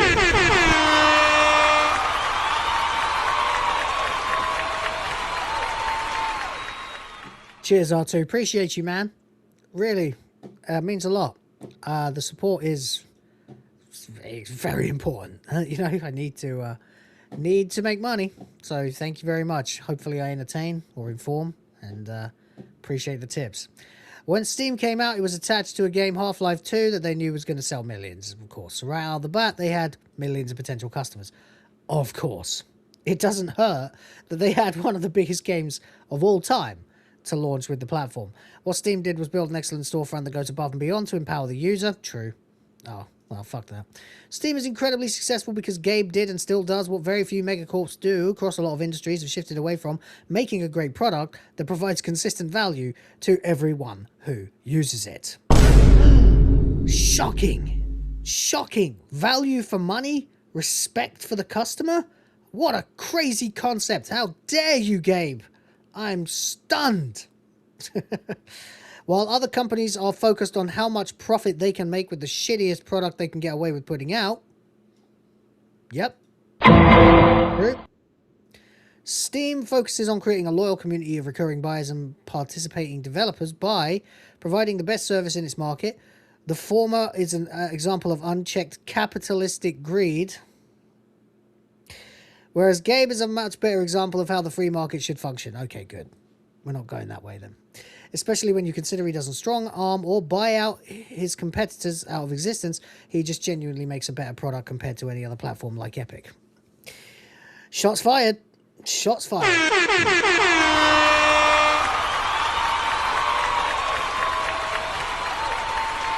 Oh my god. Paragraph guy here says Kaiser Tom. What Steam did was destroy the 80% minimum fee publisher model that dominated the industry for decades, which publishers like EA took heavy advantage of when that's not a new sentence, buddy, that's a comma. Took heavy advantage of when the studios they published couldn't make ends meet with only 20% of the cut. That is outrageous. I had no fucking clue it was that high. That's outstanding. How the fuck did they get away with that? What the shit? What the hell is even that? Holy buddy, what the crap? So they made deals that paid for the development up front in return for 100% of the cut, sometimes until the money is made back and sometimes not. Fair enough. Which then further just made them independent on EA, not an inevitable acquisition. This completely killed any indie development as well. No indie studio can survive on such a small cut. That's pretty brutal. That's fucking disgusting, actually. Fucking hell. That's fucking awful. That's how they ended up owning all these companies. I see. Then Steam came out with 30%, down to 20% if you make enough fee, and getting an incredibly looser process to get on the platform. And this was way before Greenlight was a thing. Well, Greenlight was a bit of a disaster, though, let's be honest. Greenlight, I mean, have you ever seen so much absolute shovelware? Greenlight was a good idea in theory, but the real problem was the asset flippers. People went on there with their Unity game that they bought and then just put back up and sold. They didn't change anything. Yeah, it still forced an indie dev to email people on the back end and go through that process. but it was far more preferable than going with one of the incredibly greedy publishers who are always eyeing you to acquire you and your IP, but only after you prove it's valuable with your own hard work. It's really incredible how short an attention span people is and how much they are ignorant of or conveniently forget their biases. Steam offered a platform that did way more than literally anything else that existed. Steam literally defined what digital game platforms should be and should have. It still adds features to both users and developers that only make everything easier and better. Workshop, having the platform itself support easy modding for games, that's something I would never have expected to happen 15 years ago, and yet Steam does it. I'll switch away from Steam when they stop offering a better product than everyone else so far. I suppose. Is there no other picture of Gabe on the internet? The picture of him chilling on a boat is literally the only picture I've ever seen. Everyone just keeps reusing it. Well, he's fabulously wealthy, buddy. I mean, he doesn't really have to do anything. He's probably got some tech on that boat that allows him to keep track of everything, and he can run the business fucking remotely. Why not? Excuse me. I have a handful of lifelong friends that I made on Steam in the early 2010s. That's a bit sad, but true. That's kind of true. Steam's network architecture was absolute trash for the first couple of years. Things worked, but only 75% of the time, which further made updating games and getting online in the first place kind of a nightmare on it. Huh. Was that a response to someone? No. Was it? Yes, wait. Yes. Friends on Steam didn't work for like the first 7 years. That's true. I think the only thing that fixed that was the CS source release and the amount of complaints people had regarding Steam as the game got popular. It seemed like Steam got a lot more stable after than that. Yeah, fair enough. Fair enough.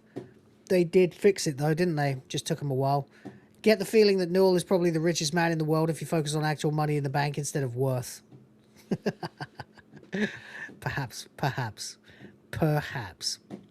There you go. Anyway, it's pretty fucking great. Pretty fucking great. Steam. Love Steam. Really glad I'm on it. Really glad I have such a big library on it now as well, thanks to a lot of you and others who've gifted me games over the last sort of only really 3 years that I've been running on Steam. Really? No, 4 years. 4 years since I got like serious about Steam as my primary platform. Excuse me. In fact, I'd say even only maybe 2 years. In that time, I've ended up with like well over a couple of 100 games. So thank you so much, everybody. I do appreciate all these things. I mean, it just means that there'll be a lot of games that I can let my kids play. So there you go. Anyway, and of course all the physical ones behind me too. But there you go. All right, we have some more to talk about then. Where are we at? An hour and a half. Okay. So, let's see. How are we doing on the limit? We are at 24%. Oh dear. We're not going to get boobies today, guys? No boobers? Don't want the boobs? Switch 2 price is going to have to go up eventually, former Nintendo sales lead says. What the hell is even that?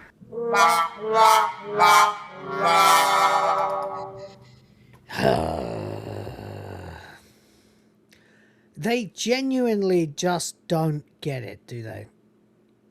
I don't care about the Switch 2. I wish I did. I did for so long. But now I'm just like, fuck this stupid thing. I don't need it. I don't need it. What does it do that I can't do anyway? Not much. Mario and Zelda. That's pretty much it. And I can live without them if I have to. Nintendo will eventually have no choice but to increase the price of Switch 2, apparently, in an interview with Kit and Krista podcast. All right. The former Nintendo employee who referred to simply as Sean was asked about Sony's recent PS5 price hike and whether Nintendo would follow suit. Sean replied that while Nintendo will likely do its best to resist increasing the Switch 2 price, are you sure? Are you sure about that? For as long as possible, he feels it's inevitable that an increase will come eventually, and Nintendo's recent decision to sell digital games for less than physical games in the US may be an attempt to soften any backlash. Well, oh, what's that? You're going to sell digital games for less than physical games? You mean like you said you would 15 years ago when digital storefronts started taking over? You mean that was the deal that we were offered in the beginning and now you're actually going to fucking honour it? Oh, that's interesting, isn't it? Well, you know what I'm going to do? I'm going to go ahead and stay on Steam and keep buying games there where they're cheaper and they have regular sales and I can play them on the hardware that I already have. So, fuck you, Nintendo. Don't give a shit. Unfortunately, I think eventually, blah, blah, blah, the hardware price is going to have to go up. I think there's things that they can and seem to be doing to try to mitigate that, but I also look at this move and software as, if I'm reading it correctly, a way to make a hardware price increase a little bit more palatable. No. No. What is the price difference on average? What did they say it was going to be? For less than physical games. How much less? The policy began with the release of Yoshi and the Mysterious Book, with pre-orders confirming the platform game will retail for $10 more physically. So, what? When you buy 200 games, or 20 games, I guess, you'll have made up the difference when they increase the price? But the problem is, what games? What fucking games? All the games that are available on Switch 2 are available on Switch. There's only about half a dozen games worth actually acknowledging the Switch 2's existence for, and of them, I have not been convinced to buy a Switch 2 by any of them. Why would I? I don't care about Donkey Kong Bonanza. I love Mario Kart, but I'm not paying fucking $500 plus another $80 for a Mario Kart game that fucks with you and makes you drive around in between races and doesn't give you a fucking just a straight Grand Prix without forcing you to drive miles and miles and miles and miles of intermission racing between the fucking races. Screw that. It sounds like work. What the fuck, Nintendo, you idiots. But there you go. $10, not worth it. So there you go. It's just bad marketing. Nintendo are out of touch beyond belief. And you know, within the past couple of weeks, apparently, we've seen inflation being a problem for now. Tariffs, well, fuck off. But they're not going anywhere anytime soon. The demand that AI is causing for chips is causing memory prices to go up. That's true. But you know, would I rather have AI or a Switch 2? I think I'd rather have AI, thanks. Yeah, I think I'd rather have AI. Yeah. If I can, you know, literally make clips like the ones that I use when you guys send $5 and etc., and fuck around and have fun with that. If I can make this... Put a chick in it. Make it lame and gay.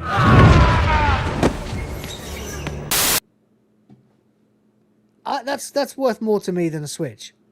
Than a new Switch. That's worth way more. Simple fact. And you know... Oh, hey, Cool Your Magic's here. Shout out, buddy. Tried to buy some RAM for my new PC today. It's 5 times the price. You were so shocked. Yeah, don't be that shocked, man. That's how it is. And, you know, within the past couple of weeks, we have issues with oil prices going through the roof. Well, yeah, of course, there's a war on.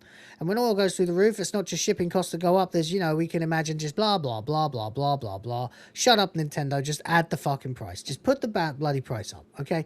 Just do it. Make my fucking day. Make the Switch 2 prohibitively expensive. Go ahead. I don't care. You've got no games anyway. There's no fucking install base. This fucking thing is doomed.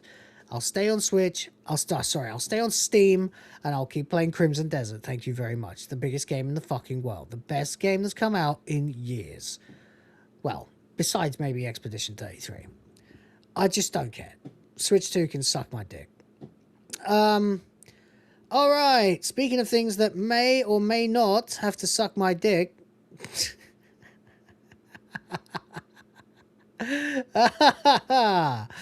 What is he going to say next? Well, no, it's the Mario movie. Come on, let's get serious here for a second. Unlike Nintendo. Shout out Kuya Magic in the chat, my good friend. Living here, haven't seen him in a while. Haven't seen him in months, actually. But that's pretty par for the course for us. We're all very, very busy. Shout out to you guys in the chat who've been here for the whole time. Also, thank you for the support thus far. Can we hit the limit today? That would be amazing. Hit the limit? What, do you hate boobs or something?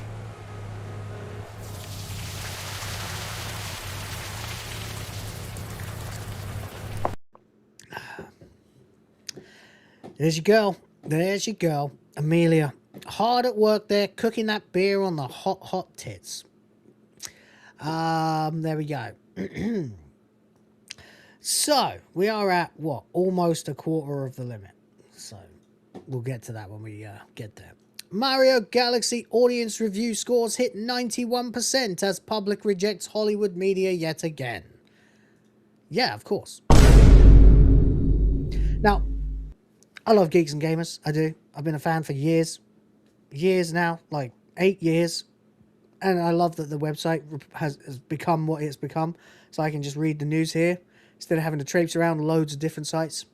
And yeah, it definitely does not deserve a 40% on Rotten Tomatoes. That's kind of ridiculous. Let's be fair. But also, it was at something like 98% audience score the other day. And that's starting to slip a little. We're down to 90% now, which is okay, but I'm still not sold. I'm still not convinced. The movie comes out tomorrow. I'll probably go see it with my niece and nephew and review it.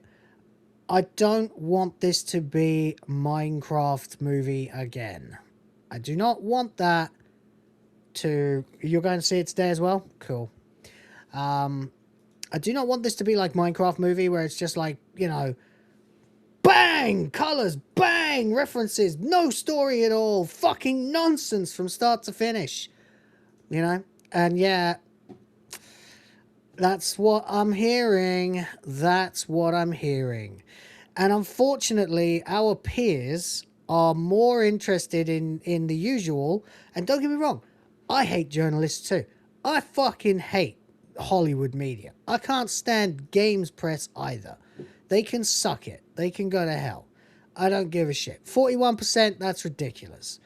It's, you know, but that's because they are largely saying that the game is... it's not good. Like its predecessor, the film is noisy, fast, and unrelenting. This is what I'm hearing. But the thing that really jarred me, the thing that really kind of rattled me was when Kada's review came out. Because he shit on it. And... it's really kind of interesting because I don't generally expect much deviation, especially from a guy who works with Geeks and Gamers. But he's got a review here that's literally called Mario Galaxy is TikTok slop. That is one big pile of shit. Hey, black people. Boy, that was insulting to the senses. What's going on, everybody? It's Kata, aka Khalil Too Short, and I have watched the Super Mario Galaxy movie, and I wish that I hadn't. Do you guys remember when we used to get good kids entertainment? Stuff that had good moral messages. It wasn't just bright lights flashing around on the screen like, oh, my ADHD can't handle all the things that are happening. And they treated you with some level of respect as a child, and also... yeah, those were the days, huh?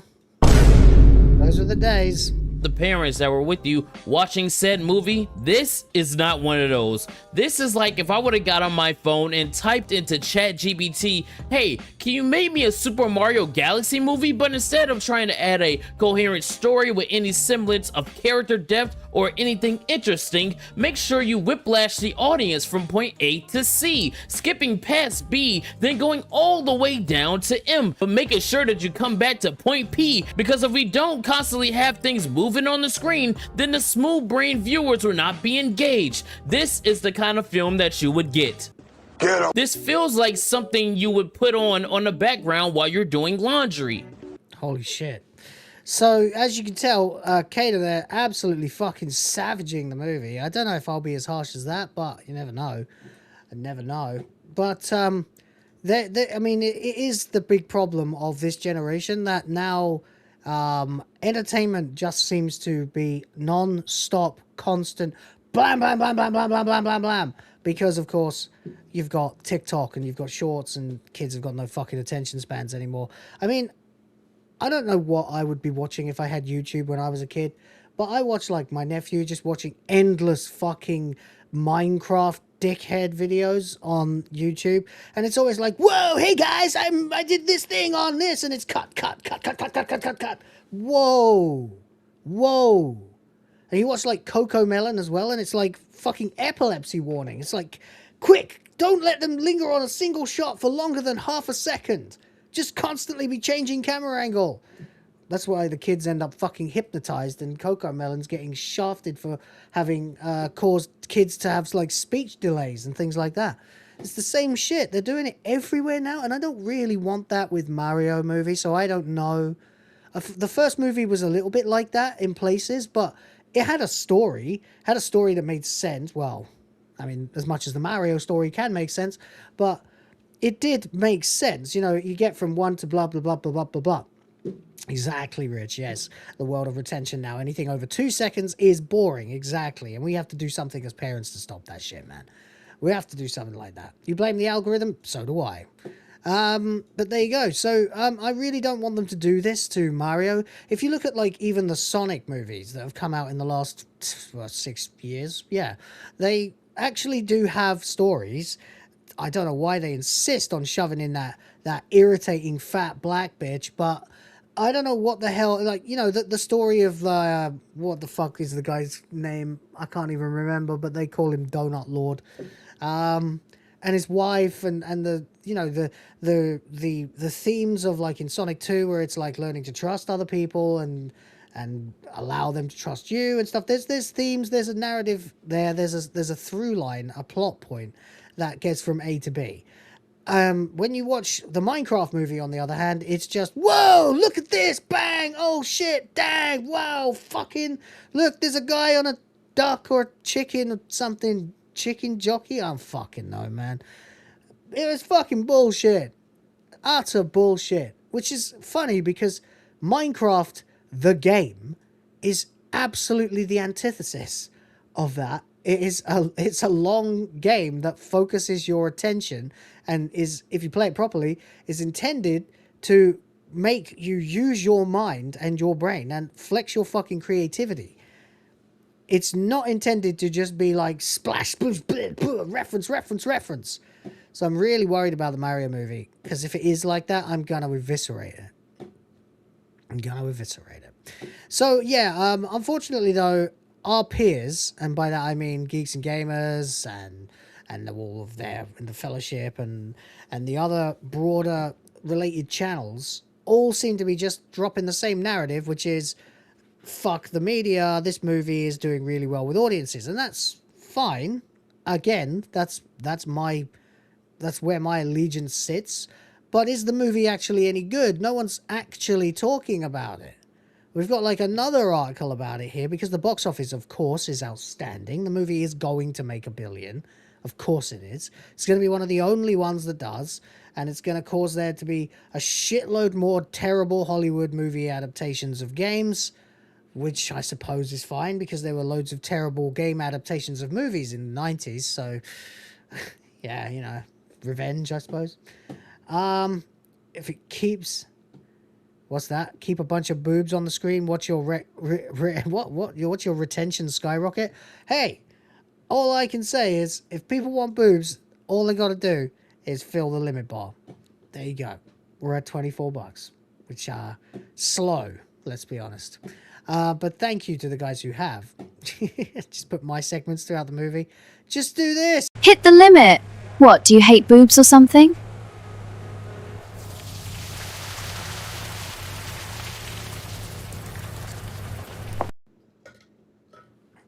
Yeah, so basically movies are becoming like candy at this point. And not like good candy either. Like pointless, like fizzy pop candy shit. I don't fucking know what I'm talking about. The Super Mario Galaxy movie box office is absolutely blowing past expectations. Of course it is. And the film is doing so while Hollywood's access media is doing everything in its power to tear it down. Of course, I suppose we are obliged to bring up the Grace Randolph take again. The absolutely insane take from the most insane retarded woman on the internet. Grace Randolph, where is it? Here it is. Where's the video? Where's the fucking video? Where's the fucking video? Here we go again. Let's have a look. Might as fucking well. This batshit insane woman here with her insane wine on makeup and hair, clearly just rolled off the couch, pounded a bottle of Chardonnay, threw on some slap and turned on a camera to slur her way through this ridiculous I really thing. hate Super Mario Brothers. I just do not gel. I do not gel with that. I mean, I try to get along with it. I say, boy. I watched the trailer this morning and I was like... I watched the trailer this morning. I watched the trailer this morning and I was like, so awful. Like, I just have a fundamental problem with Super Mario Brothers. Well, then why the fuck are you talking about it? You know, like, I feel it has no... No, like, I feel like I'm gonna do it again, guys. I'm gonna do it again. I'm gonna do it again. You know, like, I feel it has no... You know, like, I feel it has... You know, like, I feel it has... You know, like, I feel it has... Go home, Grace. You're drunk. What the fuck? Mad bitch. Anyway, yeah, she's lost her hairbrush. She's lost her fucking marbles. She's insane. And then, of course, she had the other take, which we have all been laughing at now for a couple of days, where she said this. Come on. I continue to feel that Bowser... Excuse me, ma'am. I need to record my YouTube video. I need more Lambrini. And now Bowser Jr. are a little bit too actually evil. They're the bad guys. Like, it goes beyond cartoon villainy. What do they do? Kill a kid an hour until someone gives in to their fucking demands? What? I think maybe because they kind of mimic, like, the toxic manosphere. Oh, there it is. There it is. You're not allowed to be a dad anymore. Fucking hell. And, of course, after riffing on Bowser being a good dad for several minutes, despite being a villain, she then says this. And the audience is asked to sympathize with them, laugh with them, and relate to them, right? It's like... It's a cartoon. As much as I've said, I don't want, you know, TikTok slop, I also do not want someone sitting here trying to analyze this movie like they're watching Schindler's fucking List. All right, that is insane. That's retarded. Understand what it is. It's horses for courses, Grace. Or in your sense, whores for, I don't know, cocaine. Like if in Silence of the Lambs, they were like, you know, Buffalo Bill's actually a pretty cool guy to have a drink with.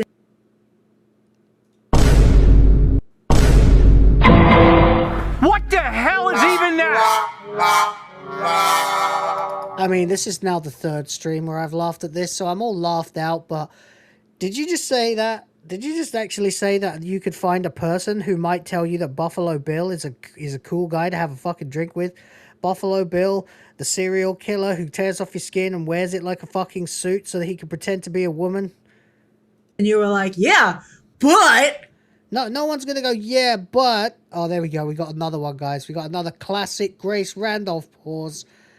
Rhoda for £2. Hello, mate. Appreciate you for that. Says Grace. Yeah. There's nothing graceful about this hoe, is there? Nothing.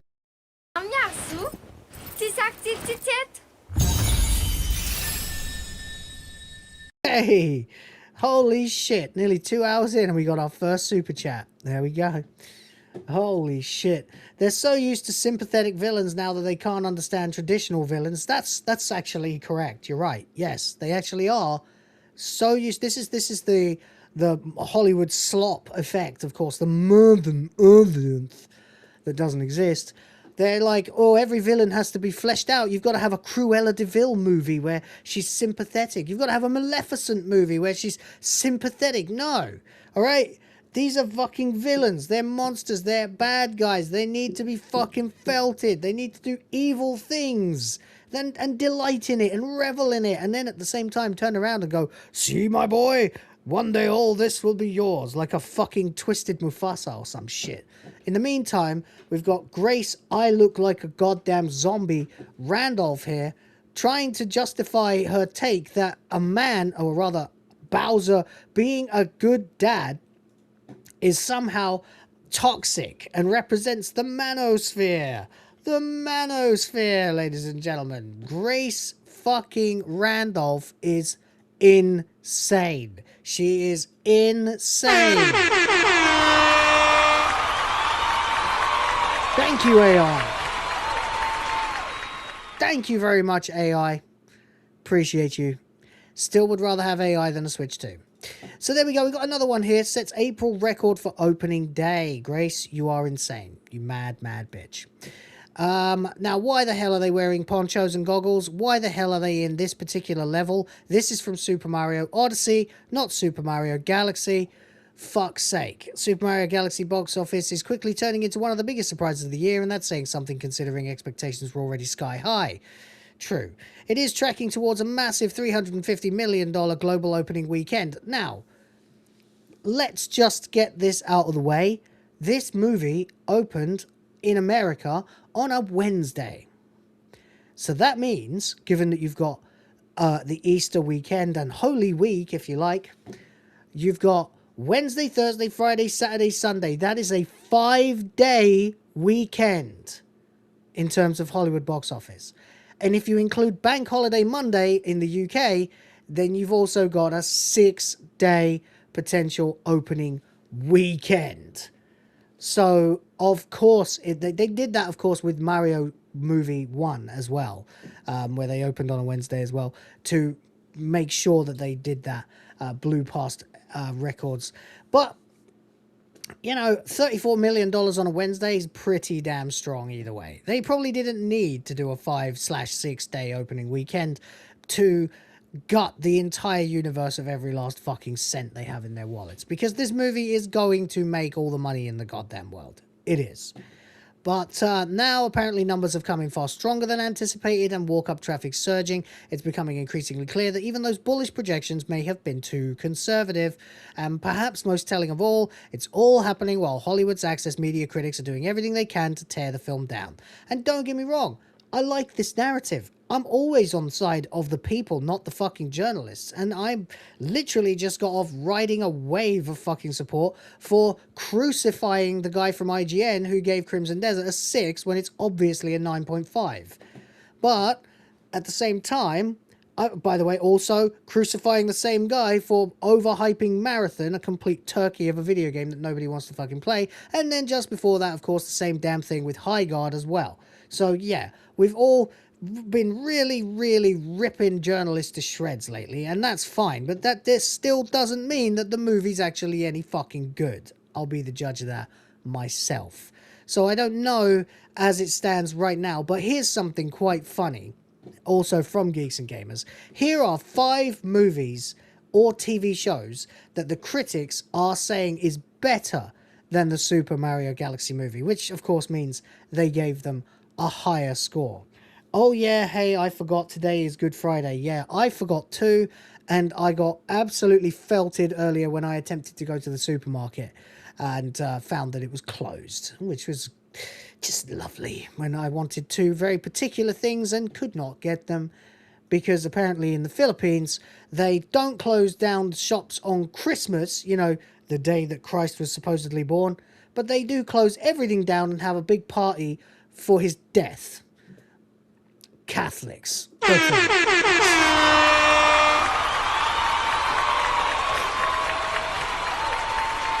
I just don't understand what is up with all the macabre shit in the Catholic religion, but there you go. Anyway, nowadays a film with a high critic score is one that most people know to avoid at all costs, something our past selves would be rather shocked by. That's true. When the critics love it, it's woke. It's woke shit, and it's going to try and trans your kids. There used to be a bridge between audience and critic where the latter would be honest with their thoughts and overall viewing experience. Now those people sit on their high horses and scoff at the audience for not particularly liking a film that they deem edgy and artistic, when in truth it's one giant virtue signal catering to an audience that doesn't exist. True story. Conversely, they deride huge crowd pleasers, with the latest example being the lousy critic score for the Super Mario Galaxy movie on Rotten Tomatoes. Currently, the Super Mario Galaxy movie sits at 43%. Didn't we just see that? It's gone down, hasn't it? It's at 41%. That's right. While had a 91% audience score, that's gone down again. It was higher than that as well. It was 92, 93, 94 originally, and it's gone down now. It's at 90. But there you go. There's another picture of Grace Randolph again, just to remind you what the critics are actually like, what they represent. Basically, some pushy, over-lubricated wine aunt who has absolutely no fucking, like, connection to the common population at all. Let's look at some films that critics today rate higher on Rotten Tomatoes than the Super Mario Galaxy movie, a movie made strictly for Nintendo fans. No, that's not true at all. That's not true. It is, of course, made for kids. Many of whom will not have played Mario Galaxy, the game, but will have at least understood what Mario is and have likely seen the first movie.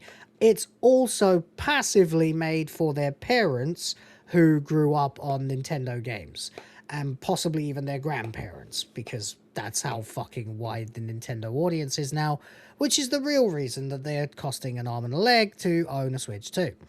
Right, cuties, fuck you.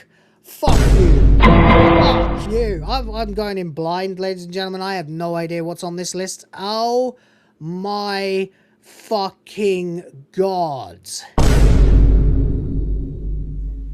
Oh my god. Cuties. The fucking pedo movie. Are you serious, bro?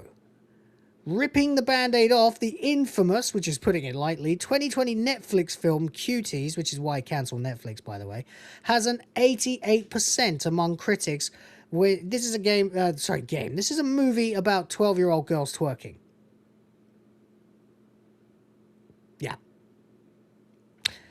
And discovering their sexuality. Oh, 11-year-old girls, I'm sorry. While audience gives it a 14%, and honestly, considering how exploitative it is, despite the seemingly innocent description, that score should be 0. Yeah, true. And let's be fair, everyone who has ever defended this movie needs to go in the wood chipper. So, that's that. Including the quartering. So there you go. The Marvels, then. Now, while many in this corner of the internet are not fans of the MCU, as Gary lovingly calls it, the Marvels performed well enough amongst audiences and critics, the former score sitting at a solid 79%. Yes, it did. And it made less money than... What was it? No, I think it was...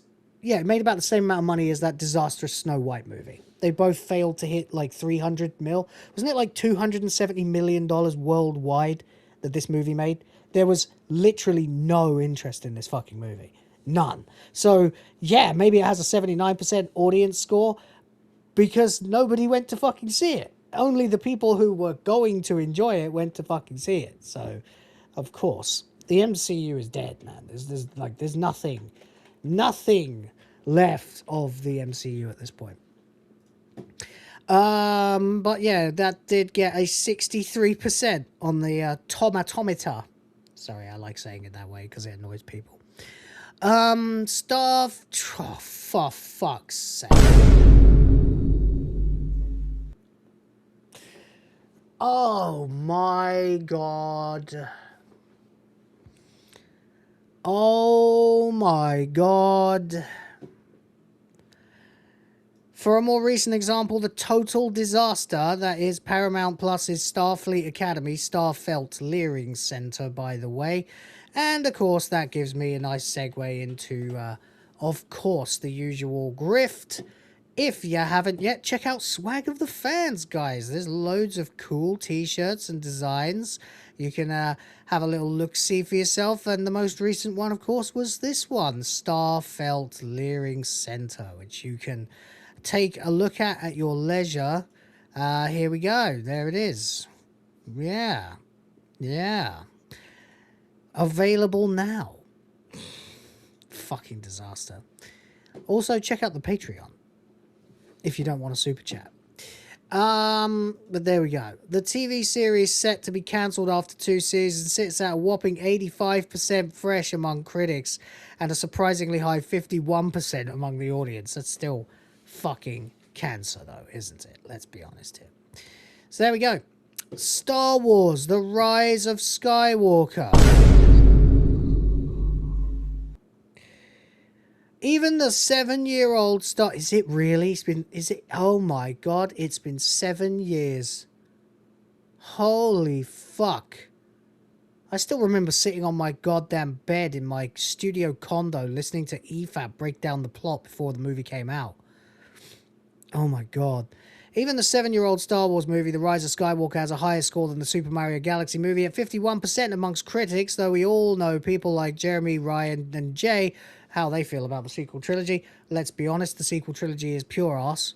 That's all it is. It's just liquid diarrhea being pumped, administered straight into your veins. That's it. Straight into your eyeballs, actually. There you go. The Lord of the Rings, the Rings of Power. Wait a minute. 51%. Oh my god, they actually it's still got a higher score than the Mario movie. Okay, this is insanity. This is insanity. Madness. Like actual fucking madness. What the shit? Holy fuck. Oh well. The Lord of the Rings, the Rings of Power. 84%. Are you mad? Clearly. Then there are shows which should not exist at all, like Amazon's Rings of Power, which spits in the face of the late great Professor Tolkien's legacy and Legendarium, which is sadly too big to fail, with the unfortunate $20 million cancellation fee, with a high critic score of 84%. What the fuck? Oh my god, that's absolutely terrible. Is that one? All of them? Rings of Power, Rise of Skywalker, Starfelt, Marvels, and Cuties. Jesus Christ. Alright, ladies and gentlemen, that's it. That's all the content I have for today. I was going to go a bit longer, but, well, nah. So, there you go. Excuse me. Yes, the Mario movie. I will check it out. I will let you know how it is tomorrow. But in the meantime, if you want to know what my take will most likely be, go either watch Cater or Critical Drinker. But there we go. Yeah, that's a depressing topic. Fuck journalists. They are insane. I really hope I don't end up agreeing with them on this one. But there you go. That's it. All right. If you want to see more of me, I will be on Rhoda's channel in about an hour, I believe. So, yeah. Go check that out. And, oh, right, I see. Did the clocks change in the UK? So now the show has actually already started? Is that it? Oh, for fuck's sake, man. Fuck's sake. What I hate daylight savings time so very, very much. So much. It just constantly fucks with me. I'm so tired of it. Anyway, there it is. I don't know. Whatever. We'll see, I suppose. Anyway, guys, does that mean that this show appeared at the normal time if you're in the UK? Oh, because I pulled it back an hour to make sure I had time before I was on Rhoda's stream. Now I understand what happened. Oh. Shit. You scheduled for just over an hour. Oh, okay, cool. All right, well, I'll catch you in about an hour then, man. Yeah. Anyway, guys, thank you very much for being here. I do appreciate it. Unfortunately, nowhere near the limit today, so no boobies. But thank yous in any case to, of course, very big thank yous to St-Hugo, Genty Maxi, R2 with the 5 memberships, and Rhoda as well for the £2 super chat. Appreciate you guys. And yeah, I will be back on this channel tomorrow with everybody. And we'll be playing a game. Haven't quite decided yet whether we're going to go with Turtles again or maybe just Jackbox again. I don't know. We'll see how it goes. We'll see how it goes. If it's a bit messy and inconvenient, I haven't really had time to properly set up the game again yet because I need to do it so that you can hear the game. So maybe we'll just do Jackbox tomorrow. Because you can at least have music on in the background and stuff while we're playing it. But there you go. Anyway, yeah, that's it. Till then, take care. Spike your hair. Fuck Disney, fuck Sony, fuck Microsoft, fuck Nintendo. We'll see if the movie's any good, but otherwise, don't know. We'll see.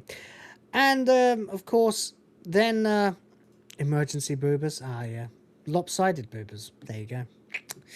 But there we go. Anyway, yeah. I guess, that's it. Oh, of course. Massive thank yous are in order, of course, to the people who have gone to the patreon.com/will of the fans, which you can do as well, and for as little as $2 a month, help to support this channel. Of course, if you want to kick in more than that, then there are other things that will be coming very, very soon, including excerpts from a book, character breakdowns, and various other things like that. In the end, if I could get that Patreon to replace all of this, then I would just be able to work on all of the things all the time, and that would be ideal. But there you go, it is what it is for now. In the meantime, we do have plenty of people who are in the upper tiers of the memberships and the foundry that is the Patreon. So shout outs to Rosie6486, Fantastically Amazingly Brilliant, St-Hugo, Calwes, MagesGuild, Sardoc Spamfish, Andy Radart, MagesGuild again, Hypnotic, Seen and Heard, UAF Omega, Stin Rocks, and Sardoc again. Thank you all, legends, every last one of you. Appreciate you guys. And that's it. Till then. Question everything. Respect the fans. Check out the Discord. The link is below. And I will chat to you next time. No outro today because I don't actually have time. So I'm just going to sign off with, let's see now. Let's see. What shall I sign off with? What's quick and easy and... Money, print money, cash, money, well, capitalism, raise a bunch of money, more money, heaps and heaps of money, print money, cash, money, well, capitalism, raise a bunch of money, super chat money. As salty as the sea, calling a smoke